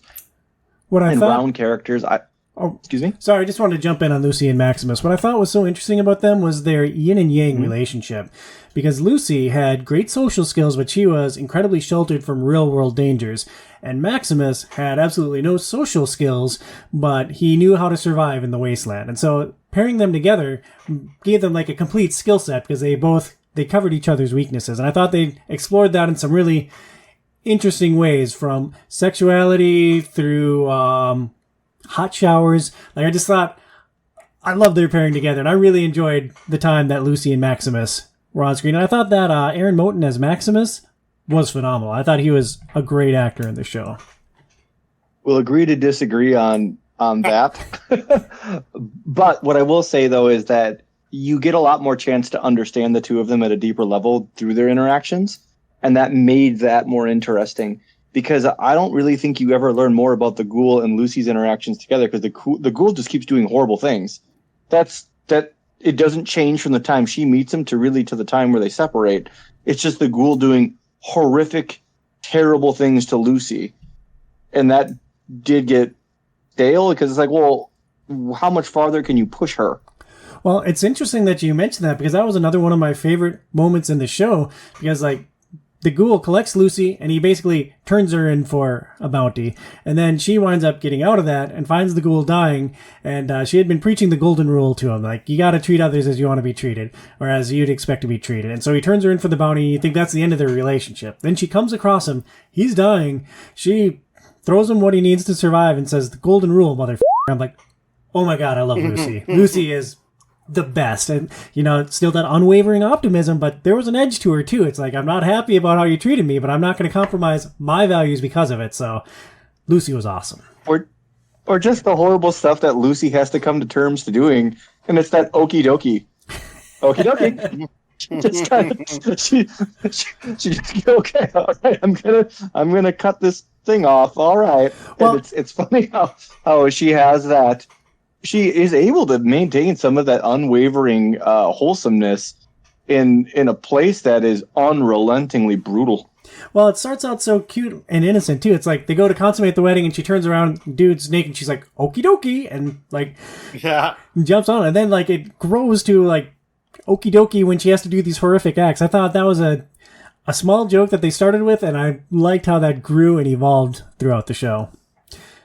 I also think with the ghoul and how he treats Lucy, I mean, a lot of it kind of comes down to, if he coddled her or helped her, I think he's showing her how hard it is and being a jerk to her because, nobody else is going to really be nice to her in the wasteland. And if she's going to survive, she needs to show that she's going to do what she needs to do to survive. And so, I think it's to her benefit that he's, being harsh with her and showing her the way that the world works.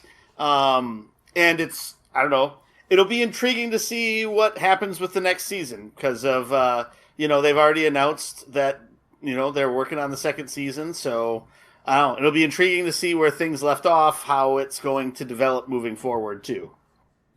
And Burns, I know that you were drawn to the ghoul. What made that character stand out so much to you?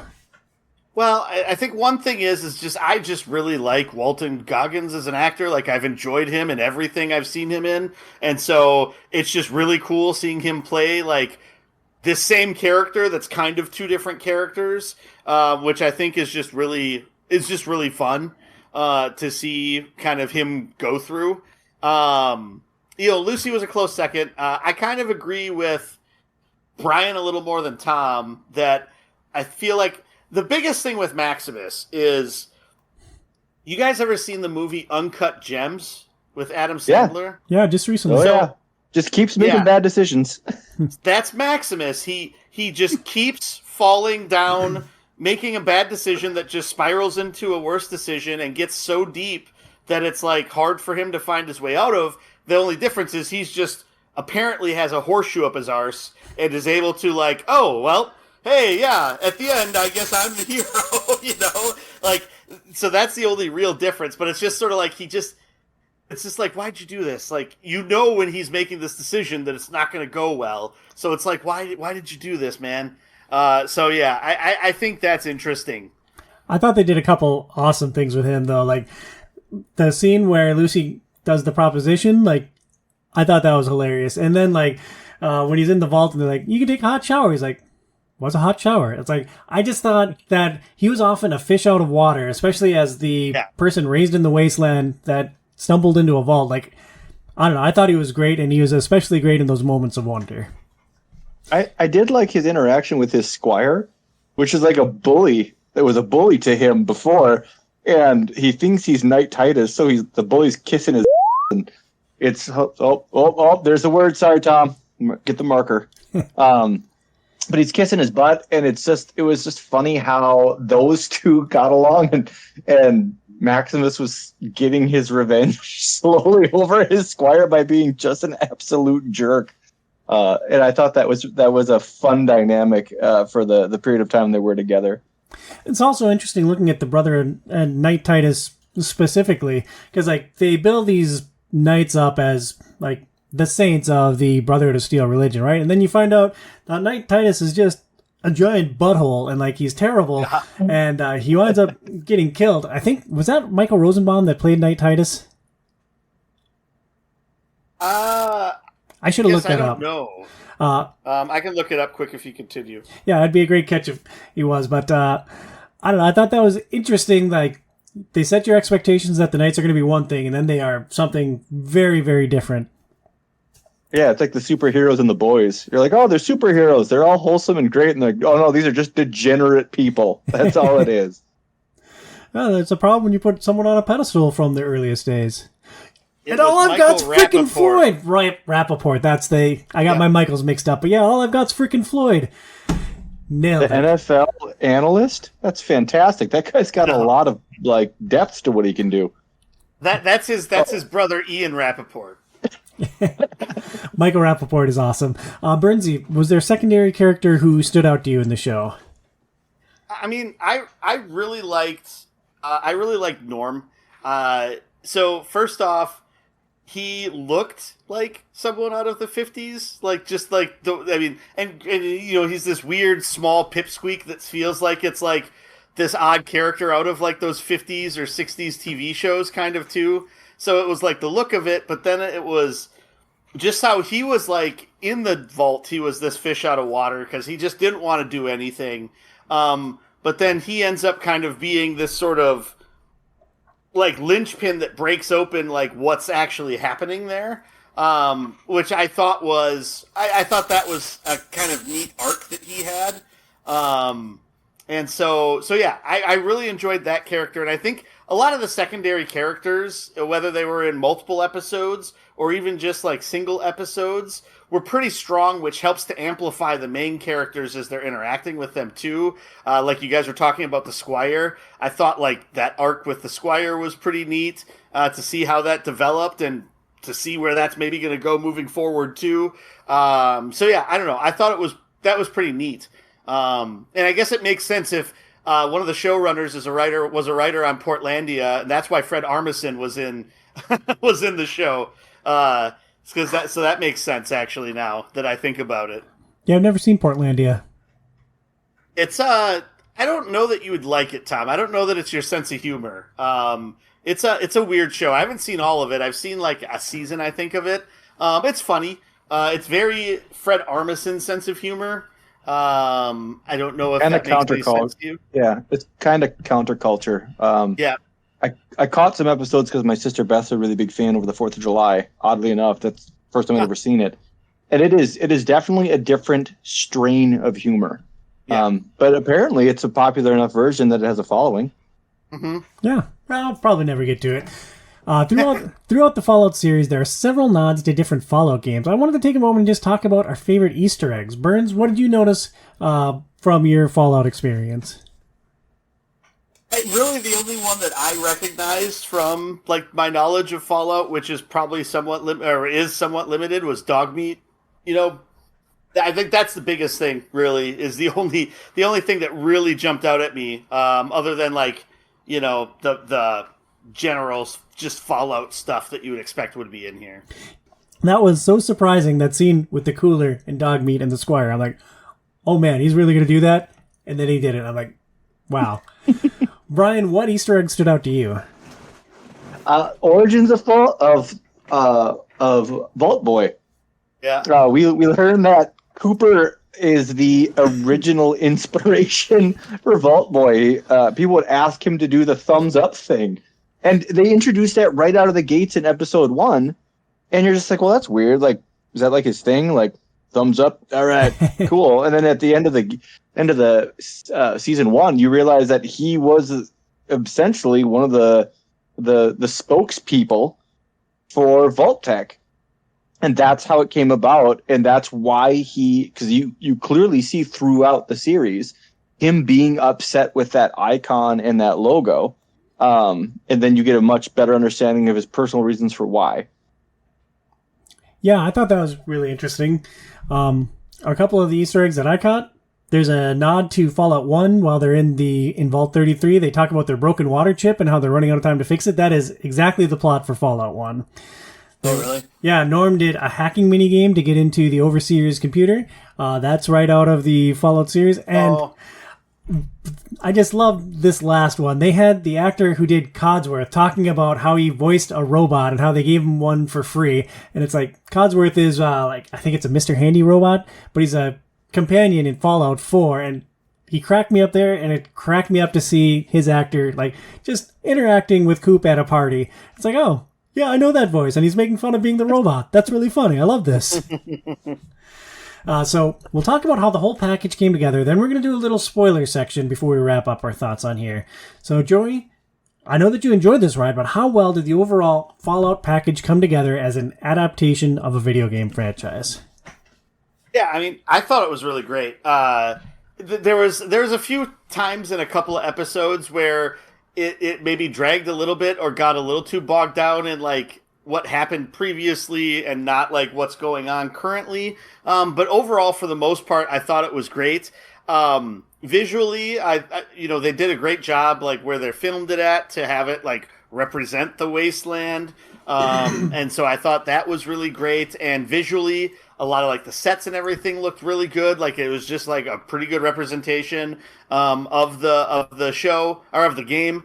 And like the monsters that they did CGI with all looked pretty good. Like the only evidence of CGI that I was just like, ugh, this looks rough, was like when one of the characters that's, older in present day, they showed them as a younger version of them. And it's just like, I don't know, so much they tend to do this in these shows, and nobody's found a way to actually make it look like decent. And this one was just like pretty egregious, where it's just like, I don't know. It was a little bit like, oh my gosh, that's rough. But otherwise, overall, I think it was really great. I've recommended it to people that have never played the games before because I think it's super accessible to anybody.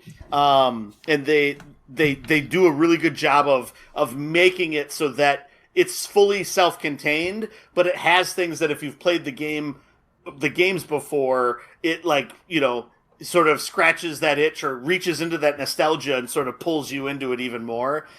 So yeah, I think it's fantastic. It's definitely one of the better representations of a video game in a TV series. Brian, did you hate it with a burning fiery passion or what? I think it can stand on its own. That's a very good compliment for something that sometimes is coming from a different media source. I think Fallout to me is really a lot about how the aesthetic works, right? They are very specific about how their world works. They are very specific about the music as well. The music is something that Fallout, particularly when you look at like New Vegas, when you look at Fallout 3 and 4, it's like it is a big part of setting the atmosphere. And I think that those that developed this series also paid a lot of attention to that because they hit that pretty well. I'm going to echo what Joe said about just like the set design and everything else. Really, really impressive. I thought that Cooper is the ghoul. Sometimes I think that there is too much CGI, and when we lose some of the practical effects, the CGI can start to kind of, like Joe talked about, the de-aging problem. It can kind of break the suspension of belief. But I thought the ghouls, like the prosthesis that they used to kind of like make him look terrifying was awesome. I thought he looked extremely, extremely good. And then that guy as an actor is just absurd on top of it. So then you got both of those coming together. But they did a wonderful job, particularly of emulating, I think, a lot of 4. To how the vaults look, the color designs in certain ways. They did a great job, and I think that even if you're not a huge fan of the video game itself and you really didn't know anything else coming into it, I think it's definitely a TV series that you would watch and go, you know what, I could watch more of that, and you don't have to have the connection to the source material. Yeah, I agree with both of you guys. The one thing I want to call out, they did a masterful job of tying this story together. There's multiple characters, there's multiple storylines, sub-storylines, and it is almost all tied up with a nice, tidy bow at the end of it. And I just loved it. Everything got a resolution, good or bad, and it sets up well for a future series. Oh, I'm really curious. So this takes place in like the vaults in like Southern California, basically. And there's a reference as to where it's maybe going moving forward. But I'm really curious, do you guys think they could do a spin-off series that would be where more of the more recent games have been? So like in like the Northeast, Washington, D.C., Boston area, or like Appalachia? Like I could see that if it's been successful enough that's definitely something that they could do. Do you think that's likely? Unlikely? What do you think? From my perspective, I think that's unlikely, just because I think you can create some different kinds of narratives going into different areas. but the question is going to be wind up being is there enough difference between those areas and what happened in those vaults compared to what we're seeing in South California to make them feel different enough to want to craft an entire narrative around them? And I think that might be difficult because for the most part, yes, we have lots of crazy, wild vault experiments that really drive the story of all these things that happen in all these places. But I think once you see a couple of the experiments, I don't know if there's enough meat on the bone for you to be able to extrapolate a lot more out of what they already did with this. And I disagree vehemently. I think they could do shows set anywhere there's vaults. And I think that what I thought was interesting about the SoCal setting was everything basically was irradiated into desert. It's all sand everywhere. It's all drab. And that fits like the Fallout 3 aesthetic design really, really well. But I think you could have other protagonists. You could have other stories set earlier. You could have people kicked out of vaults later. Like, I think anywhere there's a vault, there's a potential for another series. And I would love to see more exploration. As much as I love Lucy, I would be interested to see other aspects of the Wasteland as well. So we're going to touch on a couple of big spoilers from the show here. We're probably 5-ish minutes from wrapping up our thoughts on the show before we move on to Fallout 76. But just a big old spoiler alert, because there's some big things that happened, and I wanted to talk about them. So you can look in the timestamps to see where the next segment starts, or you can just fast forward a couple of minutes. But that being said, spoiler alert out of the way, this series had several revelations, including Vault-Tec was the one who dropped the bombs on U.S. soil to essentially make their technology irreplaceable. Then you find out that the Overseer dropped more bombs to try to recapture his wife, Lucy's mom. And you also find out that every vault is an experiment. Which of these revelations, or which revelation from the show hit you the hardest, Brian? Like, what stood out the most as the most incredible thing that happened in the show? Vault-Tec dropping the bombs, for sure. Because the lore of... I already knew a lot about the lore of the vaults because that was just a really interesting thing from the video game series, and there was a lot written about it. And so that had already been something that I had gotten a chance to explore. But then when you start to look at like how corporate greed, unbridled corporate greed, is what kind of drove the world to come to an end, because a group was like, oh, we're building all these things, but we could become obsolete. So we should just create a situation where we don't do that. So let's drop atomic bombs. That'll fix it. And it's just, and it's their logic from a business sense is cold and very sterile logic. But you can see that without checks and balances, some of these decisions sometimes wind up happening because what they're doing logically makes sense. They're forging forward in a way to secure their own future. But man, they don't really take into consideration, or they just straight up don't care about anybody else. And I don't think that's that far from reality for some of what we see in our own like modern world. I think it's horrifyingly realistic. Like it was plausible enough that it's like, oh, well, something that horrible could happen. And like, that's a scary thing to think about. Burns, which of the revelations... Oh, sorry, Brian.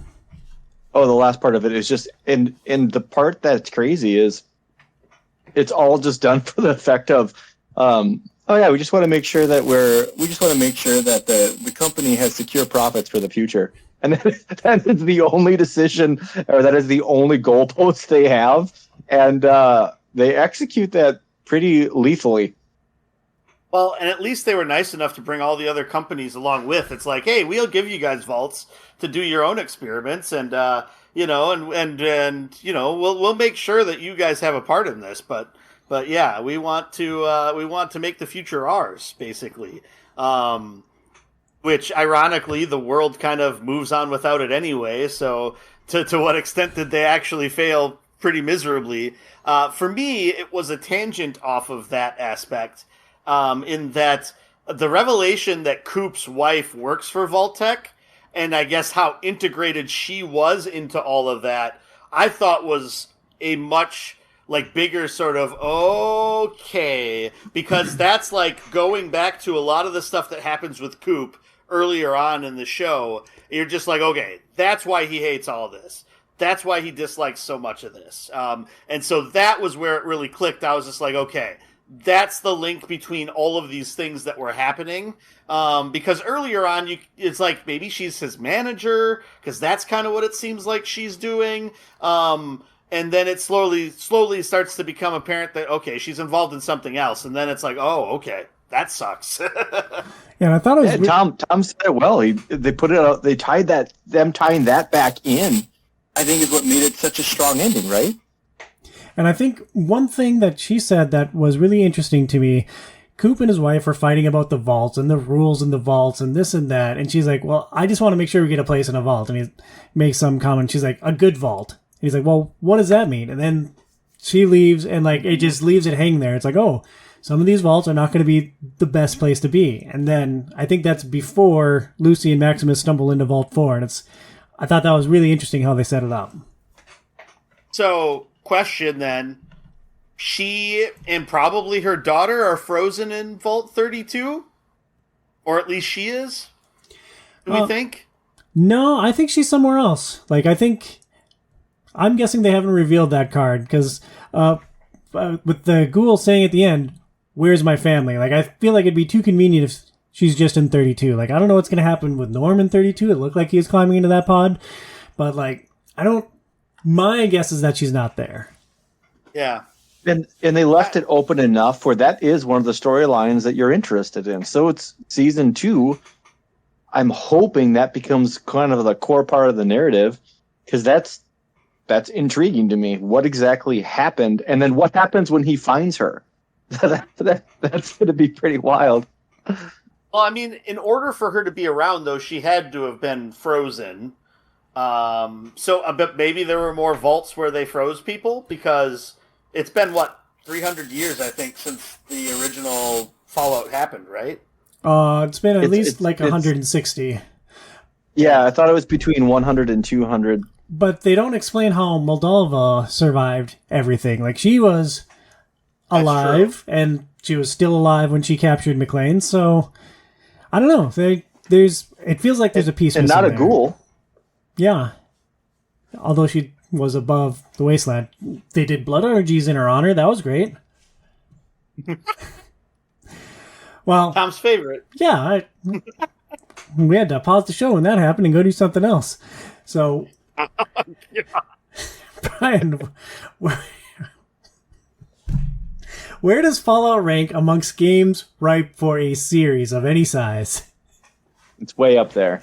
Just because with Fallout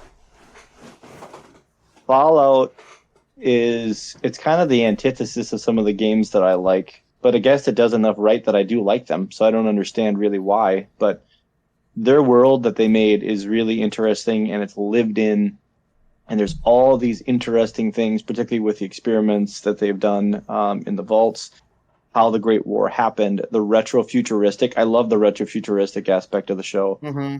There's all of this material that they can draw from, and the games are really about going out, exploring, and just seeing what you interact with and can create and glean from this pretty detailed world that they make.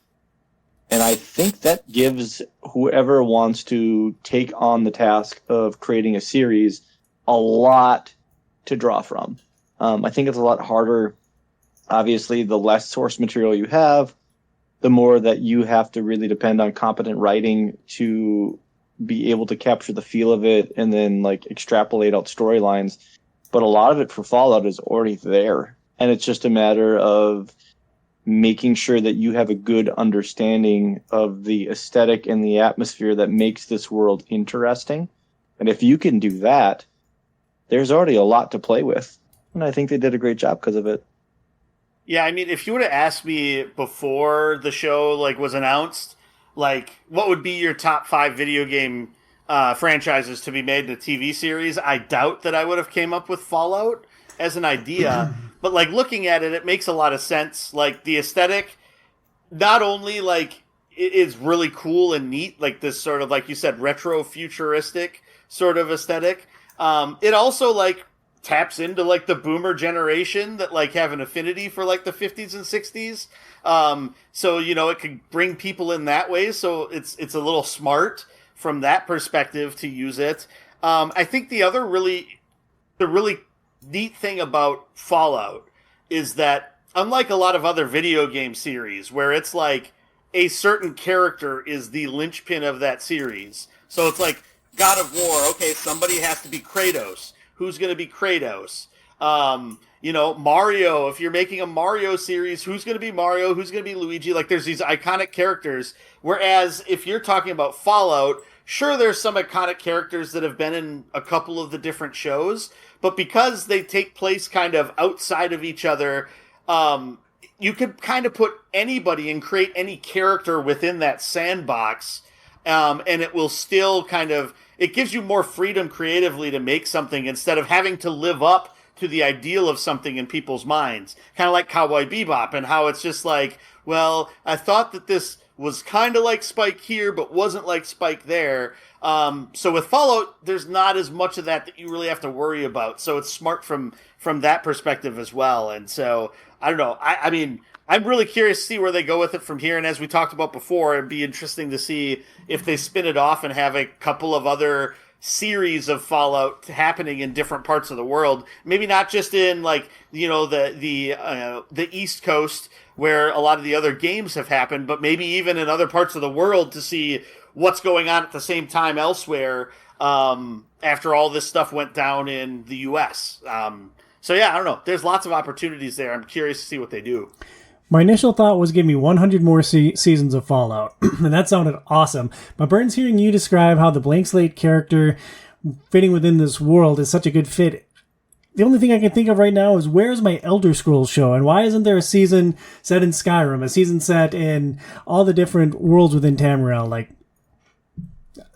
that would be awesome.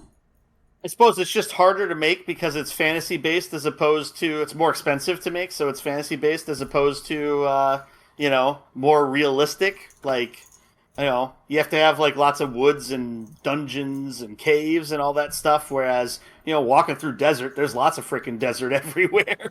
Yeah. So I think I think that's part of what made it a little bit easier to do that way. So.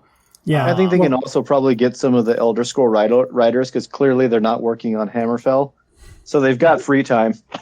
Yeah, just perfect. Give us the game, would you? It's been a while. Burns, your final thoughts on the Fallout series?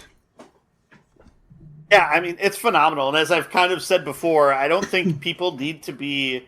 I don't think people need to be a fan of Fallout, the games at all, in order to enjoy the show. And like I said, I've recommended it to people that don't play games because it's just like I just think it's a legitimately fun show, and there's interesting aspects to it. So I think pretty much anybody can watch it, and so it's definitely up there for me as a recommendation. Bry Guy? I'll be there for season 2 for sure. It was anytime that there's a series that comes out, you're always hoping that it can catch the feeling, right? And it did, and it's fun, and it added to it, which is also something that doesn't always happen. They added things that were intensely interesting. In fact, some of the things that they added into the first season of this is stuff that I think was some of the most interesting parts of the whole season. And that's cool, because sometimes you can tell where they take liberties with certain kinds of series, and the stuff that they do add doesn't really make the entire package any better. This did. And I hope they do more of it. Mm-hmm. Yeah, me too. This show is a must-watch. I think it's the best show we've watched for the podcast. And, if you're listening to this show, you're probably right in the same demographic as us. So, just watch Fallout. It's awesome. Next up, we're going to do Tom Awesome's Top 5. It's time now for...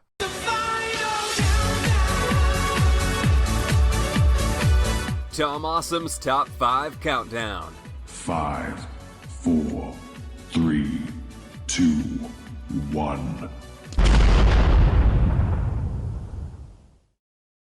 For our top 5 today, Brian is going to rank the 5 best TV adaptations of video games, or TV/series adaptations of video games. So, Brian, what do you have at number 5? So just for understanding the criteria, I did eliminate anything that was like a movie, right? Because that just doesn't count. This is to TV only, and sometimes because of how those budget works, it's it's a different kind of thing. But excuse me, going into one more. Thank you. Going into number 5, Castlevania. Castlevania on Netflix. I thought I had such, I wouldn't say little expectation for Castlevania on Netflix, but I definitely didn't think that it was going to be something that I really intensely enjoyed as much as I did, and have looked forward to every season that has come out of it. And it was unexpected, but they have a great combination of drawing from the series. Obviously, it's Dracula, right? And Dracula is I think, as we talked about before, is the most common movie villain of all time. I think with like 200 films or something like that. So there's a lot of other competition within the area, but they made it interesting. They brought in parts of the music from the original video games that were very clear. Trevor Belmont, Alucard, Sypha, excuse me. All of them were extremely interesting, and even now as they're moving on to like a new set of main characters, it's still intensely interesting, and I really enjoyed that. Overall, it was something that, even say like when we had Casey on the show and he really didn't have much thought about it, it drew him in and drew him in deeply. And if you are just someone who is a casual fan or maybe just kind of on the periphery of a series, and it can do that to somebody, that's pretty well made. So that would be my number 5. I do have coming in at number 4 is Fallout. I think Fallout was extremely well done for the points that we've already listed. And I think that the TV series, the biggest point I wanted to make was the one that I made last, was that the TV series added to the world. It created more than what was already there, and what they added to it was interesting, and that's not always the easiest thing to do. Sometimes we just want to try to clear the bar of, okay, does it represent it well enough that we can get the core audience that watches this to watch our show? That's kind of sometimes the bar that is made with video games. And sometimes, like in Monster Hunter, they don't even care about the core group. They just go out and they just do other things. But Fallout did a wonderful job with that, and I will, like I said, be there for season 2. 3 is The Witcher.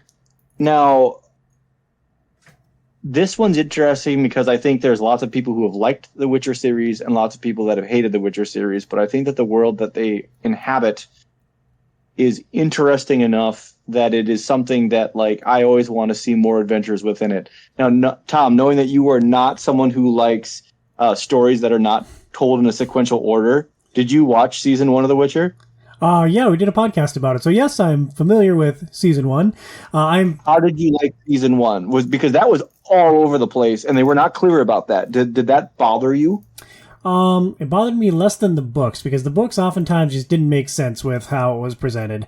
The show was certainly jarring, but having some familiarity with the books and how things happened in the timeline from the books, it wasn't as bad for me in the show. But I wanted to point out, I know how much you love Castlevania, and I just heard how much you love Fallout. I'm surprised that The Witcher came in above both of those shows for you. The Witcher, I think it's the fantasy setting. The fantasy setting is maybe one of my favorite settings of any kind of genre. And their world, and Henry Cavill, is it Cavill's his last name? Is that right? Cavill. Thank you. Cavill. It's like watching Ryan Reynolds do Deadpool. You can definitely tell that the actor has a deep-seated affection for the character that they're playing, and they have a certain standard that they want to meet. And I think that him being the Witcher of these first 3 seasons is part of what created my love of it, because you can just tell that there's this intense affection for what they were doing, which might change here in season 4 when they swap him out. And I'll probably watch an episode of season 4 to see how it goes, but if the first episode doesn't catch me with the new actor, I don't think I'm going to watch it, which is just too bad. Do you feel like the show still held up as it got through the 2nd and 3rd seasons of The Witcher? Because I know a lot of people, as it's gone on, have hated it more and more. They were maybe really liked the first season and then not as much the 2nd season, even less the 3rd season. Or if they didn't, they begrudgingly watched season 1, then they hated season 2 and were appalled at season 3.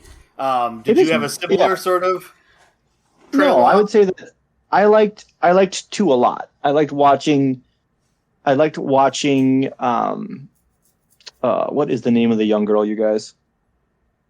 Is it Circe? It's not Circe. Ciri, there we go. Circe is from Thrones. Watching Ciri develop, I thought was a really cool narrative to follow, and just her kind of figuring herself out, and then knowing in the games what kind of badass she becomes.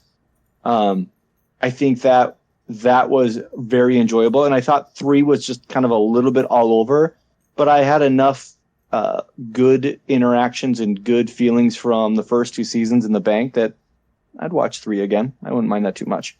Yeah, my favorite part was when Geralt said, "Hey Siri, add butt plugs to shopping list." That's going to be a fun one for anybody listening on speakers that have Apple. Continue on. Sorry. Okay. Trying to move on from that thought. Now I'm just thinking about where that was. So it just makes me think of that orgy scene when he's like, "I brought the juice," or whatever it was. Like he approaches her with the pitcher and everyone's nude. I brought this.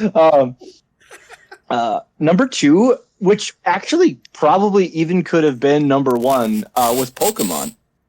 And the reason it is my younger brothers were born in 1996. And I lived with my dad at that time. So like I was with these little boys, like, and they were everything was Pokemon, right? Everything was Pokemon, from video games to movies to the TV show. And Pokemon the cartoon, I think, definitely was able to draw a lot of people that would not have been interested so much in the games, because it's a turn-based role-playing game, to bring it into that world anyways. And it ran for a long, long time. So when we look at some of the success that we've had on the smaller screen, I think that's probably something that gets overlooked a little bit, because it's like, oh, it was just this little marketing thing that, just ran in parallel to the games. But I don't think that was it. I think it expanded the fan base substantially. I can, as an adult, okay, I am 41. This came out in like 1998, so I was in 10th grade. I can still remember chunks of the Pokemon rap. I'm not even a fan of the games, and I can still sing some of that in my own head. And I think that it did create something that was unique to itself, and to have the longevity that it did, I think that's impressive. Did you guys ever watch any of that? I never did. I never really got into Pokemon. I kind of missed it. I didn't have like a Game Boy or anything, so I didn't get into the games. And I don't even know what channel the Pokemon animated show was on. So whatever it was, I didn't.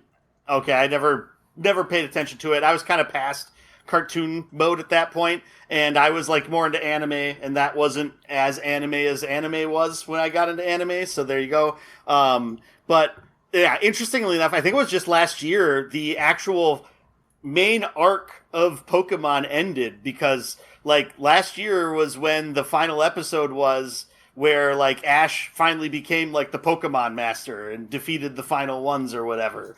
So yeah, that's like 20 years almost. That's crazy. And then to even what you said there about, well, it was anime but not anime enough.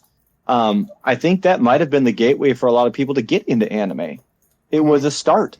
My start was, I think I watched Akira in 9th grade, but then what really got me into it was Dragon Ball Z, because of Toonami. And then after that, I was just like, oh, this is a really cool genre. There's lots of different stuff in here. And that was it for me. And I know that you can always get elitist about any kind of concept you want. But I think that Pokemon definitely was able to introduce kids to an art style, particularly that they weren't totally familiar with. And I think it probably spearheaded some of the popularity going forward. So yeah, I was more of a Yu-Gi-Oh guy myself. To this day, if we are playing card games like Presidents and A-Holes, like stuff like we used to play back in high school, if my brothers are drawing a card, they will say, "Let the heart of the cards guide me," and then they like pull it out. And these kids are 29. Yeah, your brothers are my people. So recapping your list. Yeah. Number 5, Castlevania. Number 4, Fallout. Number 3, Witcher. Number 2, Pokemon. What are your honorable mentions, Brian? I think the main one for me is going to be Super Mario Bros. Super Show. That was something that kind of came along when all of us were kids, right? So swing your arms from side to side. Come on over to me, do the Mario. Like, that's still with us. And it was, if you watch it, the animation was terrible. Like, I've watched the first few seasons of it. It is, man, it was the bare minimum for what was required to be the Mario show. But it was really one of the first times that a video game got a show. And I think that was important to look at from just overall how the landscape changed in time. So I think that one was really big. There looks like there were some additions to my honorable mention. Yeah, I'll add. These are from me. So one more recent that was very surprising that I did not expect to be as good as it was is Twisted Metal on Peacock. It's so much better than it ever deserved to be. I would highly recommend, if people have access to Peacock, that they should definitely watch it, because it's just dumb good fun with actual like decent storytelling throughout. And would be one. Kelsey and I haven't watched that yet, but that's on our list. Yeah, I definitely recommend it. It's super fun. It's nice and light. It's a good like palate cleanser if you've been watching a lot of more serious things. So yeah, I think people should give it a shot. It is, like I said, far better than it deserves to be. And then you missed a classic from back around that Pokemon, a little bit before the Pokemon time frame. But where in the world is Carmen Sandiego? Like, the initial TV show that was from a game that people probably don't know that it was a game, but they know it was a TV show. That TV show was great, with the Rockapella theme song, the Chief. In the world is Carmen Sandiego. Carmen Sandiego. Yep. We did it in like a round there, I think, almost. But So yeah. this was that a game? I didn't know that was a game. I remember so Tom and I went to Mora High School. We've talked about that often.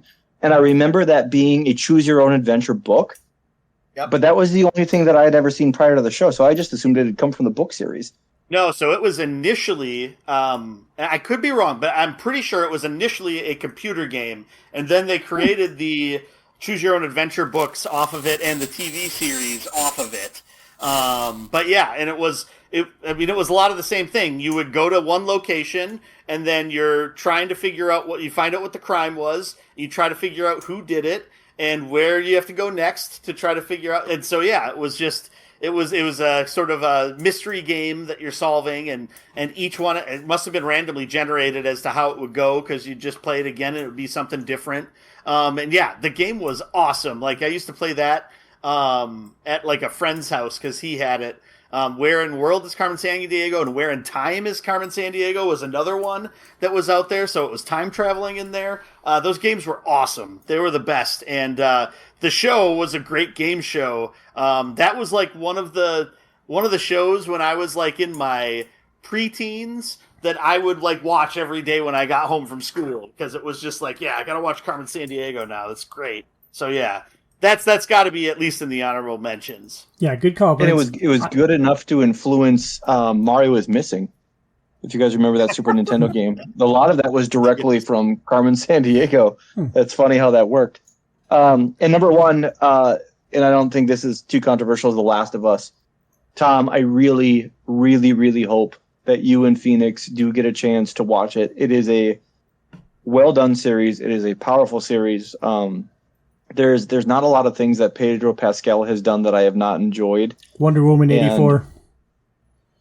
Well, that's a fair point. Okay. All right, there's one. But it was just so well done, and it was so respectful and honored where it was coming from. And like there are certain scenes in the show that are like almost direct recreations from shots in the game. They really did everything they could with so much love, And Naughty Dog is known for writing extremely good relationships in games, right? Everything from Uncharted to The Last of Us. But man, it was just the best that I have ever seen a video game put on any kind of screen. And I really, really hope that you find some time to go through it, because I think it's only like 6 or 7 episodes, maybe 8. It goes by really quick. But I don't see if there's an argument against it being the best the best TV series of a video game ever. Joe, do you have an opinion on that? No, it's phenomenal. I mean, it definitely, I think, deserves to be number one. It's really great, just storytelling in general, whether it's from another medium or not. I just think it's extremely well done. It's another one of those, like Fallout, where I don't think you have to have any familiarity at all with the video game series, and it's still just as good, just as engaging, just as impactful. So yeah. Yeah, first couple episodes are really good. They're also really intense, and so yeah. Our TV time is like right before bedtime at the end of the night. We're not always quite in the mindset for something that intense. There's a couple of episodes towards the very end. It's either the last or second to last two. It is intense enough, and the morality of it is so extreme that it is something that hangs with you for a couple of days. And that can be a good thing or a bad thing. But if you are somebody who does get caught up emotionally in storytelling, I can see how that would be something that would make it almost obnoxious in certain ways to watch. Like emotional nausea, maybe. Yeah. You give me emotional nausea. I've been dealing with emotional nausea during most of this podcast. That's Brian's top... No, I was going to say, it's just nausea that you've been dealing with, right? Fair. That's Brian's top 5 list of best TV adaptations of video games. Running through the list one more time. Number 5, Castlevania. Number 4, Fallout. Number 3, Witcher. Number 2, Pokemon. Honorable mentions of Super Mario Bros. Super Show, Twisted Metal, Where in the World is Carmen Sandiego, and number 1, The Last of Us. Real quick, you guys, and let's make this super short because of our time. Would you move Fallout up that list? I mean, I don't really watch a lot of TV, so my list is basically Fallout. And I view The Witcher as based on the books, so I wouldn't have it necessarily on the list. So, yeah, I would have it higher. Yeah, I mean, I would have probably had Fallout like in the 2-3 range. And I mean, I never watched Pokemon, but so that would have been lower for me if I was ranking those 5. And I don't know, I need to watch the more recent stuff of The Witcher to determine if that would be farther down. But I think Fallout would be in front of it. But then again, Fallout could run into the same problem where Season 2 isn't as good as Season 1, and then Season 3 isn't as good as Season 2 and Season 1. So, you know, who knows if over time, I mean, it's going to shift over time depending on how well they continue to carry things forward and develop things. We're going to close our show today by talking about Fallout 76. Fallout 76 originally released on November 14th of 2018. It was published by Bethesda Softworks. It has a Metacritic rating of 52. 52, pretty low. And we'll get into why it may be scored like that. But Fallout 76 is an online, open-world, multiplayer role-playing game, and Bethesda Game Studios' most recent addition to the Fallout game universe. Set in Appalachia, once known as West Virginia, you are one of the lucky, chosen few who survived a cataclysmic nuclear war in underground shelters called vaults. Vault 76 is your home, and the people there are your family, whether you like it or not. But one day, you awake to an empty vault. Your cushy vault life is over, and it's time to rebuild all of society. Or Appalachia. Let's start there. That is Bethesda's official marketing copy setting up the game. How much Fallout had you guys played before we actually played 76?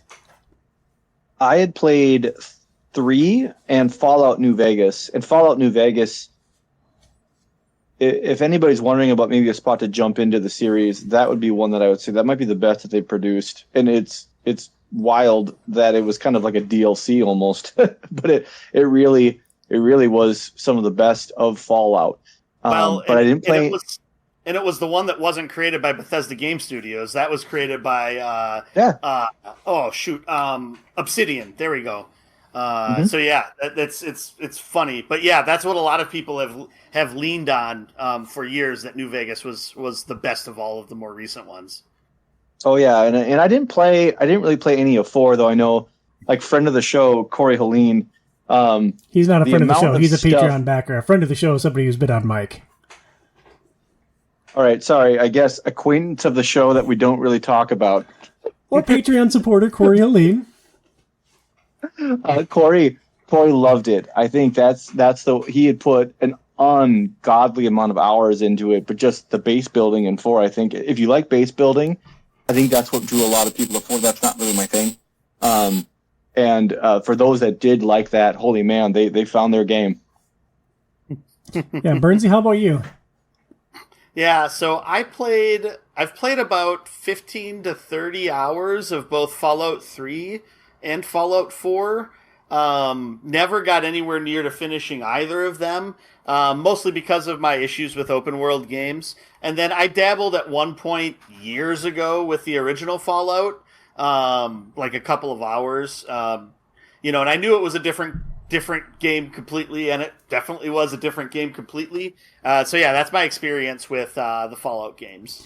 I relatively recently put a couple of hours into the first Fallout game, and it is a clunky, old, weird thing, but there's a lot of joy into figuring out just how you progress it forward. Like, I went up to, you're supposed to find this water chip, and so you go to this vault, and like, you walk up to it, it's like, oh, well, I can't progress without a rope, and it's like, okay, well, I'll just wander the world until I find a rope, and eventually I got into a town, and like, it was really hard at the beginning, and once I leveled and got some armor, it opened up a little bit, but it was an interesting experience just playing a couple of hours of one.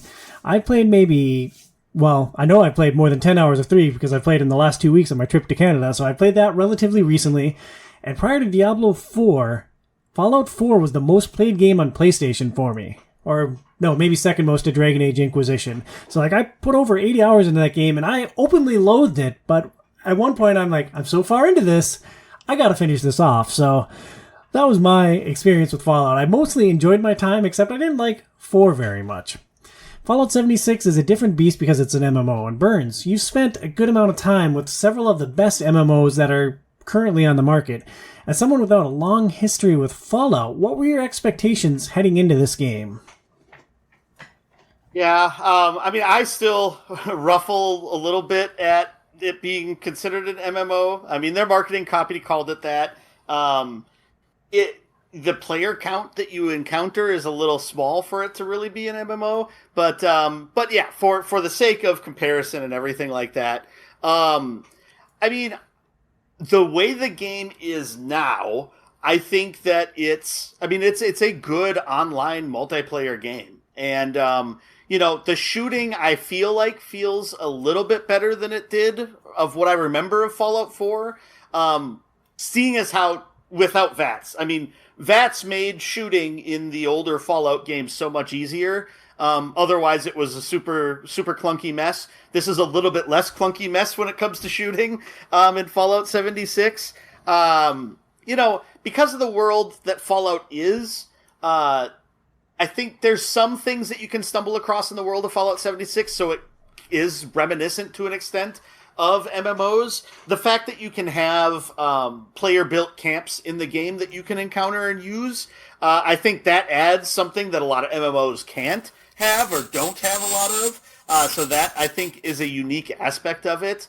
So yeah, I think it's a good multiplayer experience. I think the tricky thing with it is it's not very good at helping to create a group if you don't come into the game with a group.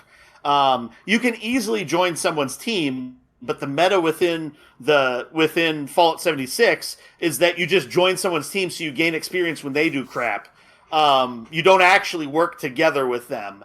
And so I feel like that's something like the matchmaking aspect of the game is something that's missing if it really wants to be like an MMO. Where you actually form groups with people, get to know them through the game, like outside of the game even to an extent, and then continue to play with them over and over and over again to accomplish content, and then like go through like actually like harder content that's built for that, so like raids and MMOs. I don't know that there's a lot of stuff like that in 76.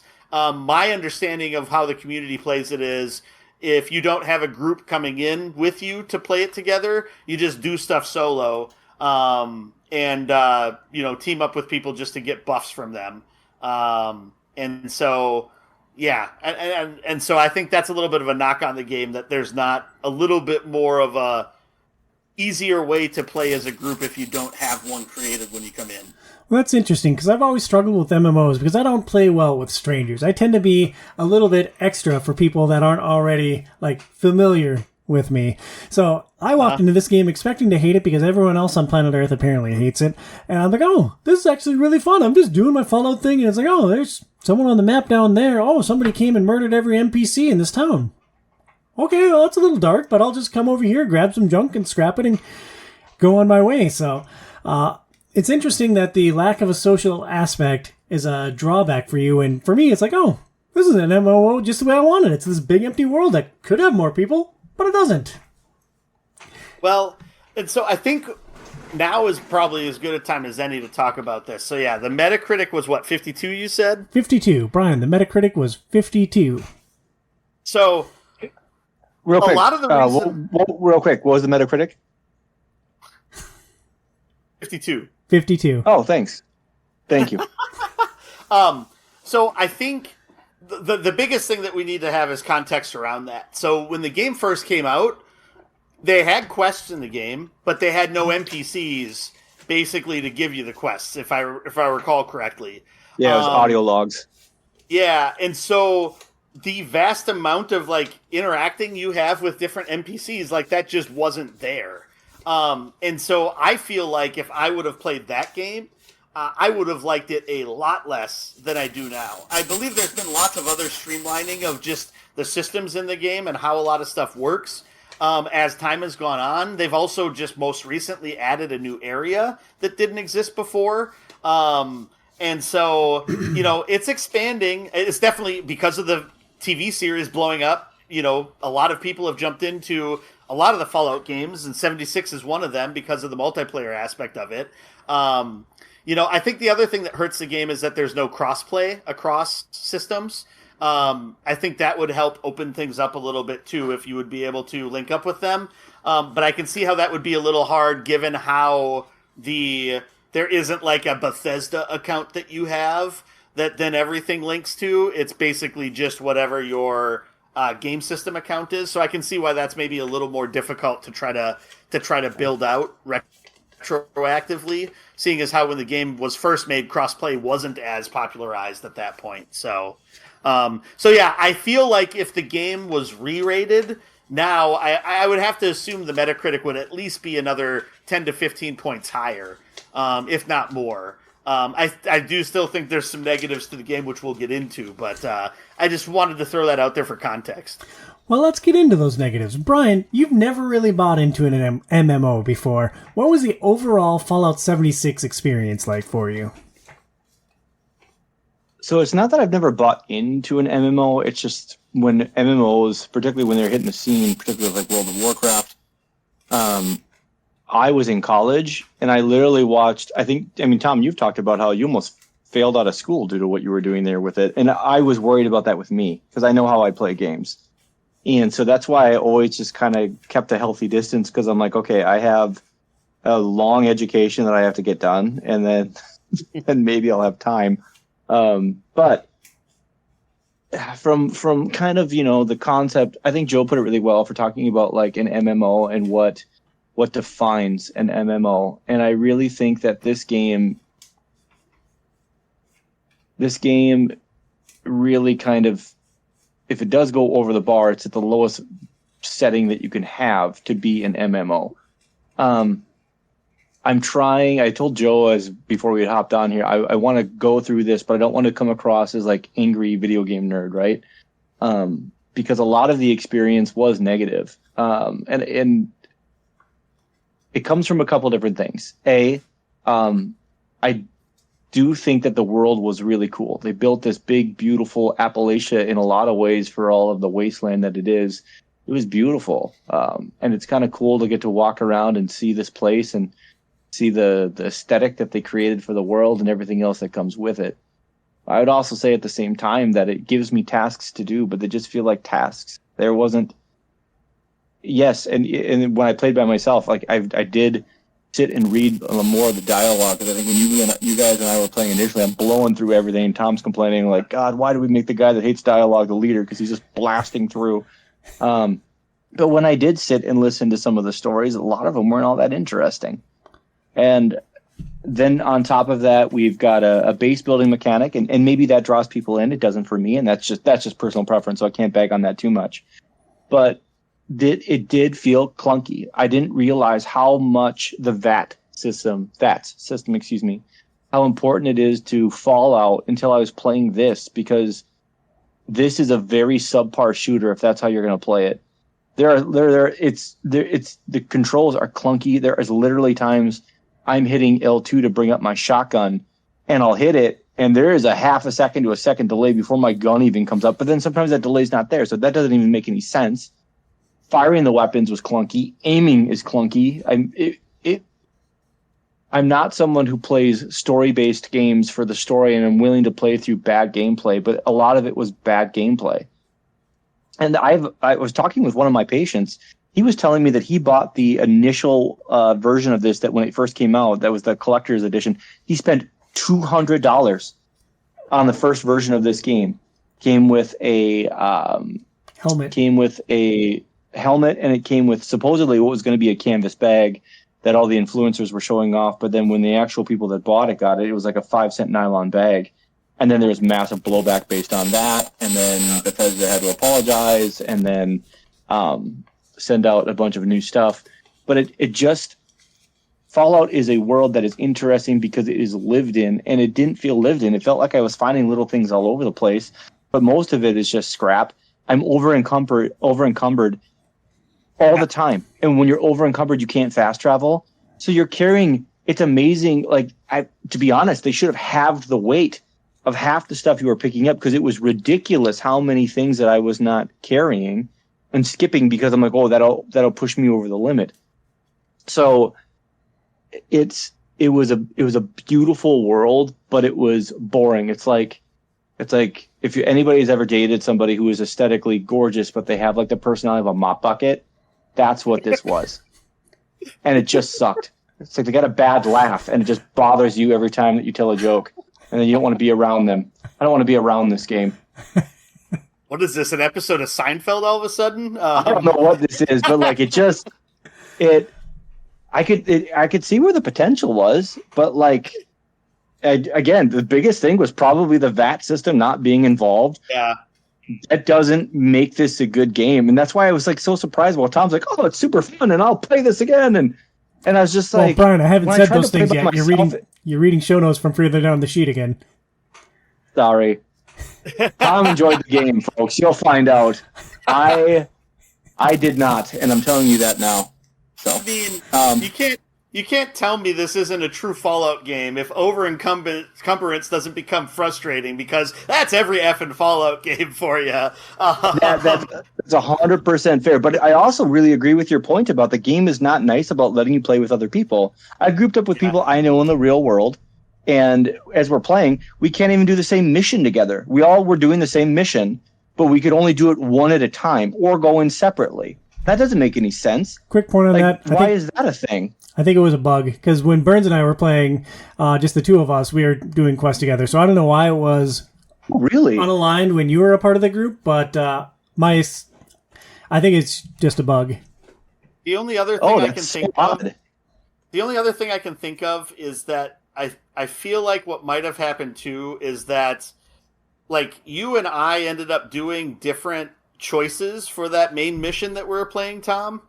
And then Brian, I think when he got that mission, they streamlined the mission structure, and so he came into it a different way. So I think that might have also been at play, in that we were kind of doing it the same mission, but we were doing it 3 different ways. So maybe it wouldn't allow for that, or it might have just been that, Brian was the team leader, and since he had it in a different way, that we couldn't like jump onto it at the same way. So I think that might have been. So yeah, that did get frustrating that we couldn't sync that up, and basically had to. I mean, go through that. Like Tom, you went through that one twice, I think, and I tried to jump in and then I just did it on my own. So it is always frustrating when you're trying to play as a group and then you have to be split off at times. But that happens in a lot of MMOs too. I mean, Final Fantasy kind of has a lot of that in it, Final Fantasy 14. So yeah, I don't know.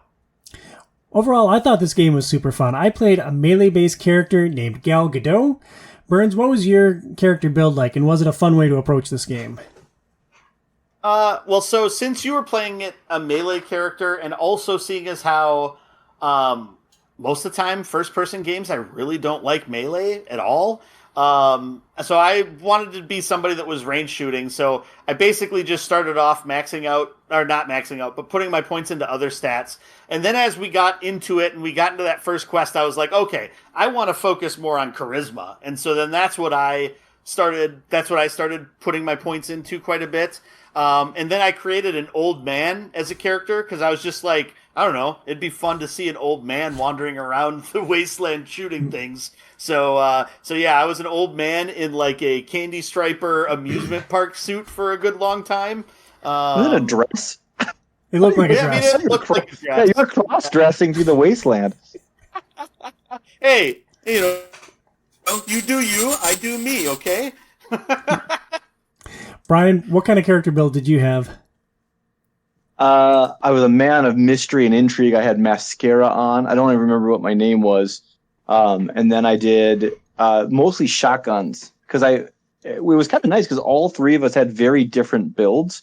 So we were kind of effective at different ranges. I was a little underwhelmed with the shotgun just because for how close you could be to enemies, it took a lot of shots to take stuff down. And I feel like even Tom, doing some of his more melee stuff, I think you were dropping things a lot faster than I was with a shotgun. Yeah, because I was awesome. I was Gal Gadot. Yeah, it just is what it is. I thought the combat was pretty interesting here, especially when we were playing together, because like I would be up front and I'd be wailing on something with either a board or a sword or whatever I can get my hands on, and then my health would drop and I'd have to go running out of this fray to pop a stim pack, and then I was hoping that you guys would be able to clean up the monsters behind me. So like I was basically running, hit as hard as I could, as fast as I could, and then run back out to preserve my life. I thought the combat was a lot of fun. I mean, it seemed to work best when we were all, you know, fighting the same things at the same time. You know, it became a little bit more hairy for you when you ran like 2 rooms ahead, and we were still back there trying to like collect things out of a loot or use a workbench to try to get rid of all the over encumbered crap that we had. And then it's all of a sudden it's like, oh, help. And it's like, I'm sorry. I'm trying to get underweight here. Give me a few minutes. Don't have a few minutes. And we kept finding high end, because like it's almost like Borderlands where you can find unique weapons that just have better stats.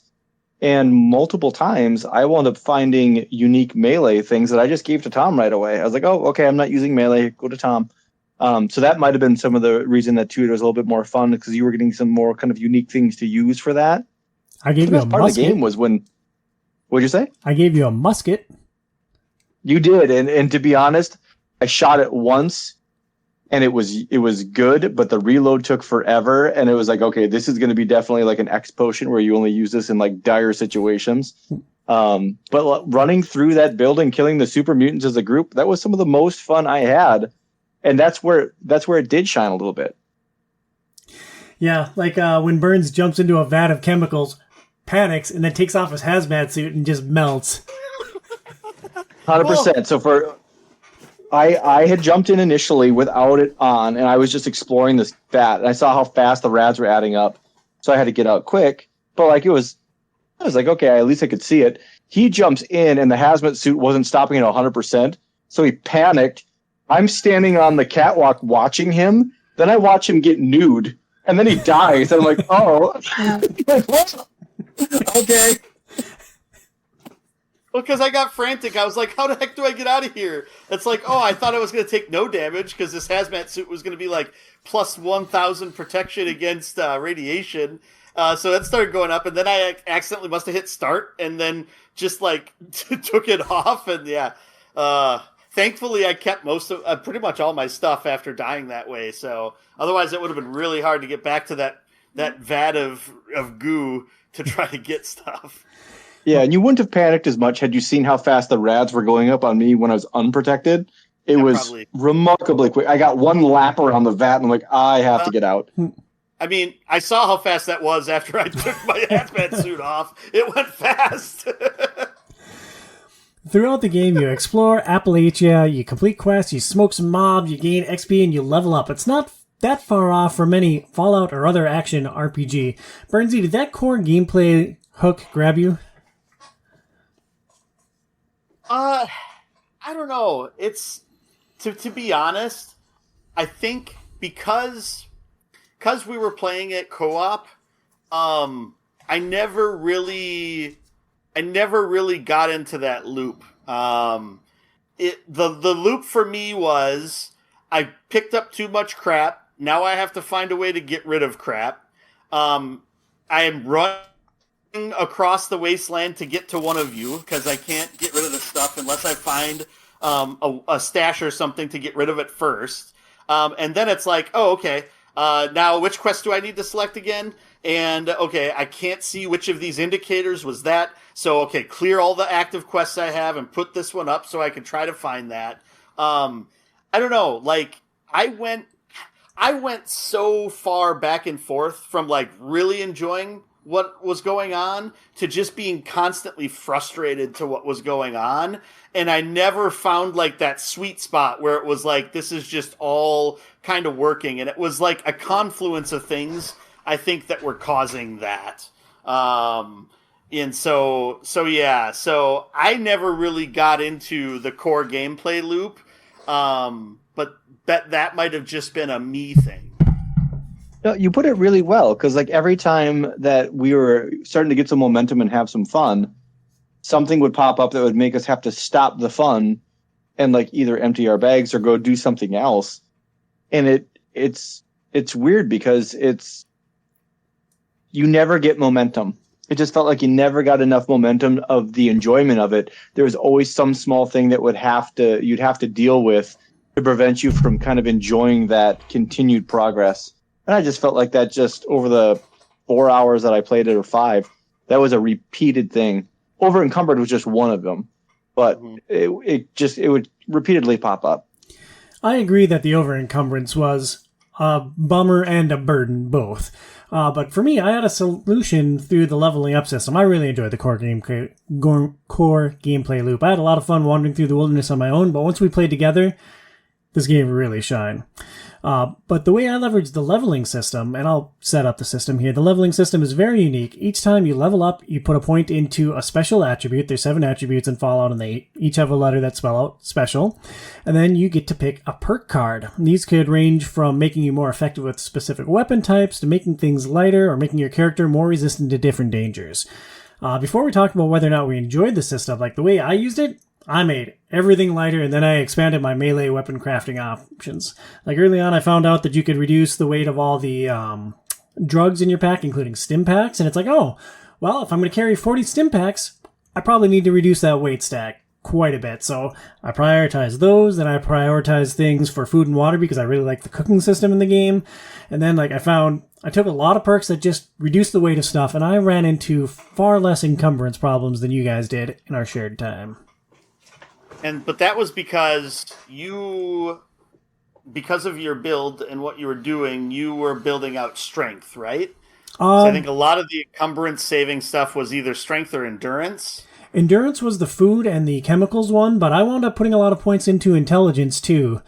I think one of the weight reducing ones was intelligence, and then all the crafting ones were also in intelligence. So I started on strength, then I went endurance, and then I did a lot of intelligence. And each one of those stats is probably around 8 for my character. Got it. Because I think when we were talking about it when we were playing, though, there was a good chunk of those that helped with the encumbrance, and just in general, your capacity to carry more goes up when your strength goes up. And so playing a character that didn't really utilize strength, that made it a lot harder to mitigate that, I think. So I think that was one part of it.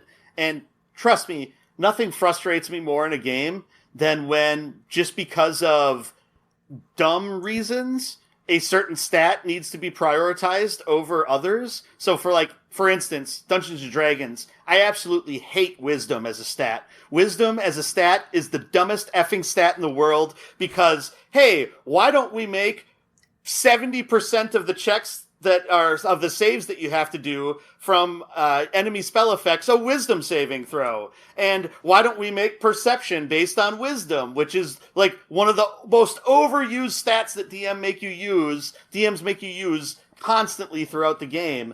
And it's just like the penalties for wisdom and having a low wisdom character because it makes sense for the character you want to create is so much more drastic than a lot of the other stats. And that's the same thing it felt like with this, is if you weren't playing a strength-focused character, it still felt like you needed to waste some of your turns to put points into that in order to not feel like you were over-encumbered a lot of the times. And I don't know, that kind of frustrates me about systems like that. I get wanting to have a balance between things, and I understand that, but to have the drawback just make the game frustrating, I think that makes your game worse. And let me push back just a little bit. I know that strength played an impact in my carrying capacity. And yes, it helped, but I think the bigger help was really those perks that I took tied to several different attributes that just reduced the weight of specific key things that I wanted to have on me. So I guess the takeaway is you should have leveled better, Burns. Jeez. But there's fun to the leveling system too, because like you draw cards, you open up a pack, and in the pack you're going to have a bunch of different perk cards. Some that are going to like make it so that you take less radiation when you drink water, you take less rads when you eat certain kinds of food, your shotgun's more accurate, things like that. And they can be level 1, they can be level 2, I think they go all the way up to level 3. And if you have 2 level 1s, you can put some resource into them to convert them to a level 2. And that was kind of fun. Hey, I got a new pack, open it up. Oh, hey, this card's going to be really good for my build. That, I thought, was one of the parts where the game did shine a little bit. The leveling system, I thought, was cool. I did not like how Joe had said, I did have to put some into strength just to make it so that I could deal with carrying things a little bit easier. But for the most part, I think that part of the game was pretty well thought out, and there's a lot of variation to what those cards did. So there was a lot of different ways to create a build if you wanted to. Yeah, I would have liked more flexibility with the number of perk cards that you had from the start, because like opening those packs is awesome. But like when I found an agility one that raised lockpicking up to the first level, it's like, oh, that opens up a lot more loot options for me, because finally I can start working on these locks that are everywhere around the world. And there was a lot that were level 1 required, and so you're just like, oh, there's something cool here, but I can't interact with it. Yeah, no loot for me. Burns, did you want to talk any more about the leveling system before we move on to the narrative? I did really like the perk cards. It's a random draw, so there is that aspect of it as if you don't get the right things. And it's also you don't necessarily know what you're missing. So, before I really knew that a lot of those anti-encumbrance things were in endurance or whatever, I wasn't putting as much into endurance. So I started doing that a little bit more. So I don't know. I enjoyed the perks, though. The perk cards were fun. The interface around like leveling them and stuff like that was a bit clunky. And so that could be optimized, I feel like, a little bit. But I have a fun anecdote. Otherwise, I think they were a really cool addition. Just one quick anecdote. Like Brian mentioned that you can combine these cards and they become a more powerful version. And I did that frequently. But what I didn't realize early on was that you make the card more powerful, all right? You combine the 2 cards and then you have a level 2 card. Great. But then you need to go into your special menu and you need to equip that under the attribute. Otherwise, you're just holding onto this card and you're not getting any benefits from it, level 1 or level anything. And that was a little frustrating when I realized that. Yep, and if you do that when you level up and open a pack or whatever, then you're able to do that. But if you do it after the fact, you have to bounce between a couple of things in order to actually get it all equipped the way that you need to equip it. And so yeah, some of that stuff's a bit clunky. Yeah, clunky is a fair word for many elements of this game. Burns, you spent nearly 20 hours with this game. Can you tell me one main story beat? Did any of the narrative grab you? So basically we were trying to stop these bandits, right? That was one of the things that you were doing. We went to an amusement park at one point, though that wasn't a main story beat. You're helping this gal out at the Wayward, and Jason Mewes is a ghoul there. That's a story beat. Okay, Duchess had a Scorch chained up. That's a story beat. Like, that's the only thing that was funny that we take from this story. Like, if you're going to play Fallout 76, don't expect a lot from the narrative. Like, go ahead. She walks at 0.25 miles per hour up to that Scorch, too, when you have to go to it. So there is that. This might be a naive question real quick. Is the lack of a narrative somewhat common in MMOs or not? Because I would assume that it wouldn't be that common. Like, does Final Fantasy have a pretty strong narrative? Yes. So Final Fantasy 14 is very narrative focused. I mean, you can skip it and still play the game and still get through it, but the narrative is like a strong point of it. Like World of Warcraft has things going on and they have cinematics that will happen at different times, but like the narrative there is when you accept a quest, there's a wall of text, and when you complete a quest, there's a wall of text. And that's really the depth of, especially early on World of Warcraft. I know they've changed things as time has gone on. I will say one of the strengths of the narrative in this game is the strengths kind of similar to a lot of the other Fallout games, where the different decisions that you make in a quest can lead you in different directions or have different results. And I think with this being a multiplayer game, even though I think it added like a wrench into us trying to complete things, it made it super interesting that we kind of had different results of what was going on. So since I was boosting my charisma, I struck a deal with the bandits, basically saying that I'd get whatever this treasure was and give it to the bandits. And so when I got back to Duchess after getting that treasure, when I got there, everybody's held at gunpoint by the bandits. And so then it's just like, okay, I got to try to talk my way out of this, or basically tell them, oh, well, all I got was this freaking pistol. It's all right. But then I struck a deal with them to go, what was a previous portion of the quest, to basically go and raid this place with all these robots. And that's going to be worth much more than this pretty good pistol that I got, but that's not going to help a League of Bandits do what they wanted to do. And then you guys had completely different outcomes based upon either killing them or intimidating the bandits, right? So I think that's kind of cool, and the fact that it's a multiplayer game, you get that water cooler moment where you realize how different that stuff was pretty quickly. So I thought that was one aspect that made the narrative strong, even though there's not tons of narrative there. I thought that was cool with this game. I agree that there is some interesting stuff with the branching narratives. The thing that is hard is this game shines when we're all playing it together. And there's nothing that breaks the immersion more than like us reading audio logs or reading computer logs at different points, or trying to hear a cutscene when I'm talking to Brian about my feelings or whatever. And so it's a great element of the game, but it's hard to engage with when you're playing the game in its most fun way. All right. Yeah, because it's the playing with you guys was rough. Like really rough. Did you guys play anything by yourself? I tried for like 25 minutes and I'm like, no, this is not worth doing without them. Yeah, I did a little bit, but not a ton. I played a few hours on my own. I thought it was fine. I enjoyed it. I definitely liked it more with you guys, but it's like I had a lot of fun just like going through these small areas, looting everything I could find, and then burning it all for scrap.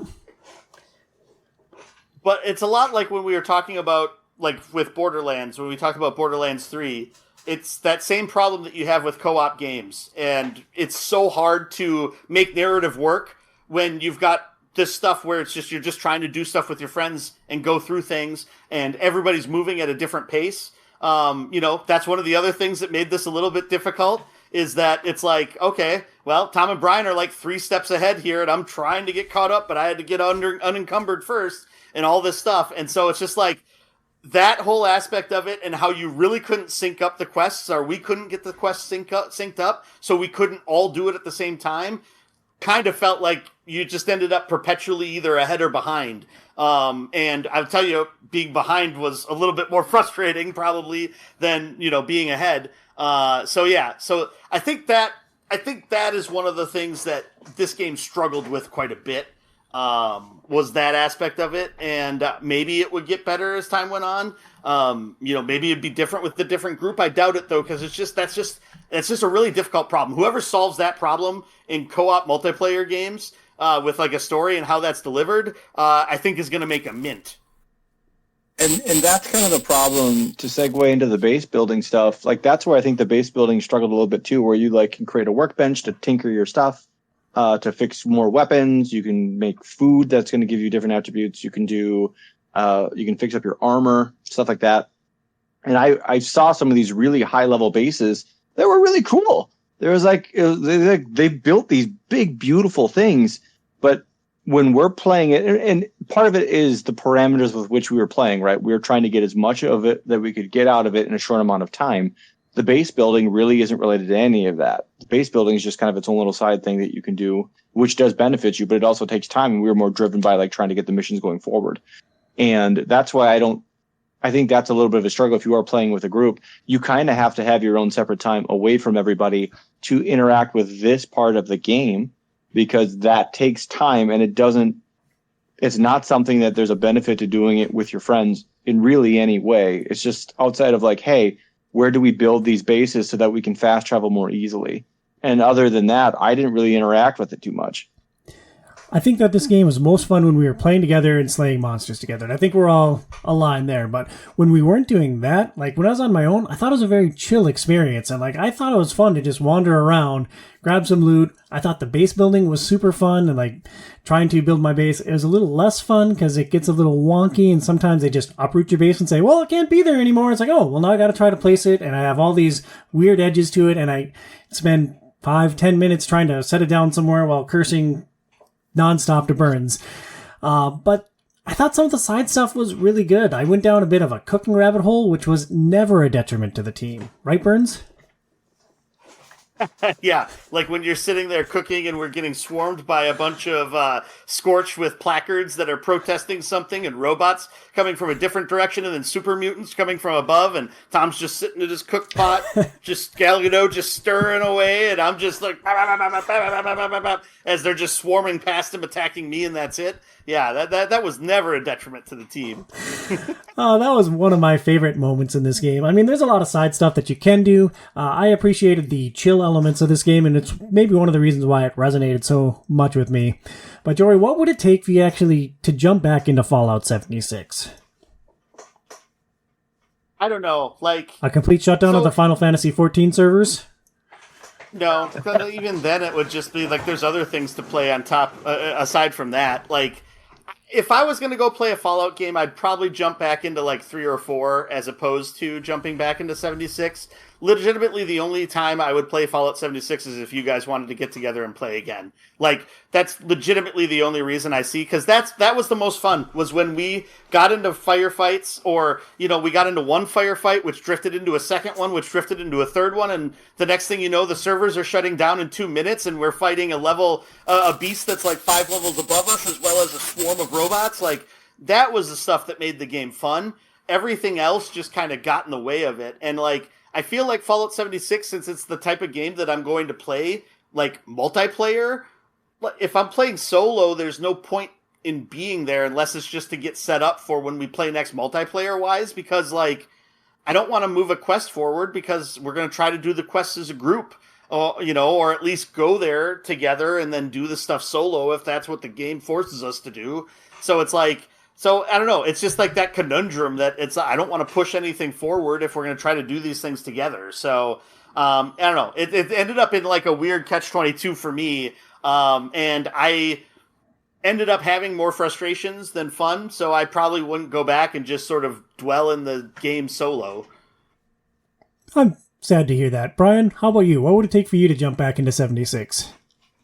I'm going to echo Joe a little bit here. It just wasn't, there wasn't enough there to make me want to go back and explore it more. Like, it is a beautiful world, and I will say that there is something for the fact that when the three of us were playing together and those goofy moments that gets created because of our own panic or our own focus on cooking, like those are fun memories.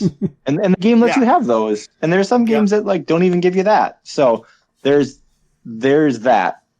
That said, I do think that Fallout 76 has difficulty standing on its own two legs. And what I mean by that is we had talked about back when we were doing the Zelda podcast about how if you took Breath of the Wild, right, and you took the name Zelda off it, it wouldn't have been as big as it was. It just wouldn't have. I think there was a lot of the name Zelda that drew people to it. But that game also had the ability to stand on its own because it did a lot of cool, interesting things. So even if it was something else, I think it still would have a following of some regard. I don't feel like that with Fallout 76. I feel like Fallout 76, if you take away it being a Fallout universe and you take away the suits and you have the post-apocalyptic wasteland, you got the base building, the gunplay doesn't change, all that stuff stays the same. I don't think it's as interesting of a game. And I also don't, on the flip side of that, I also think that the amount of hate that it got was probably extreme. This does seem like something where nerd culture sharpened its spears and went after something. I feel it's a very C-graded game. I don't think that there's really anything to it that I thought was all that amazing outside of some of the visuals. And at the same time, I don't think that it's so egregious that it deserved the hate that it got. I think it's just a very mediocre experience. Burnsy, your final thoughts on Fallout 76? I mean, to me, yeah, it'd be like a 6 or a 6.5 probably. The game is at its best when we're getting into hijinks and, failing forward, I guess, to some extent, or getting in way deeper than maybe we should have been.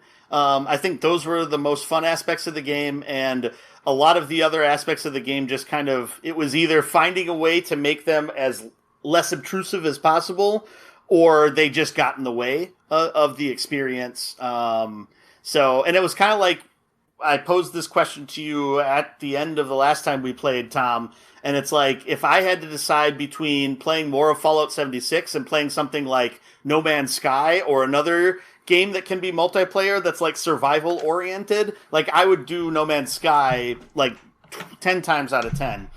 Because to me, sort of like what Brian was saying, I don't feel like there's enough Fallout here that's really drawing me in with the property. And I would like the setting more of exploring space than just wandering around brown hills and trees of Appalachia. Can I ask you guys, because I kind of gave my final thought, right? So here's the question that I would ask you. What does Fallout 76 do that is better than the games? What does it do better than what the games before it did? The easy one for me is that you can play it with your friends. Like, it's a Fallout experience that you can share with others. I think that's the only, standout thing. It probably has a better cooking system than those games, too. And I know that you play most of your games based on the cooking systems.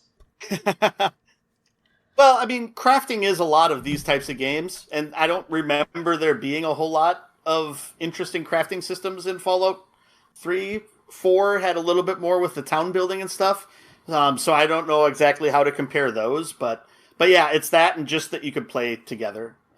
Really the only aspects of it that make it a standout compared to the other Fallout games. Right. I don't consider myself a Fallout guy. It's not like Fallout is at the top of any of my lists of the greatest games of all time, but I did really enjoy Fallout 76. I thought it was really fun. It's Fallout you can play with your friends. It can be hard to follow the story because there's a lot to read and listen to, and that is just not engaging when you're playing with your pals. But there were high highs when we were playing together. It was a chill experience when I was playing on my own, and I'm definitely going to play more of Fallout 76. I hope that we can coordinate another time to play, because killing every monster with a board is a little bit challenging. I need you guys. If we do it as a group, what would bring me back in if you two wanted to play this again on some random night and we just kind of goof around and go kill stuff, that I would do. Because being with you guys in the chaos that we kind of create for ourselves, that's fun. But I think we can also do that with a lot of other games, so. disagree vehemently. That's going to wrap up our show on Fallout. Next month, Joey, Phoenix, and I are going to be back to break down Star Wars board games. We're going to discuss the Star Wars Deck Builder, Clone Wars Pandemic, and Villainous. Burns, if you had to guess right now which one of those 3 games is going to be your favorite, what would you put your money on?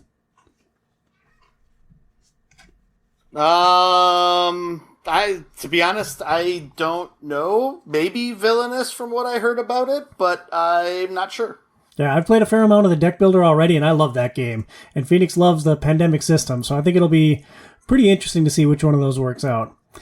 Thank you so much for listening to this episode of Outside is Overrated. Please review us on your favorite podcast platform and consider supporting our show on Patreon at www.patreon.com/OiO. For the Hobby Box, Joe Burns at Hobbybox Burns, and Dr. B, Brian Camille, I'm Tom Sidlogic at Tom Sidlogic OiO. We'll talk to you next month. Stay inside, kids.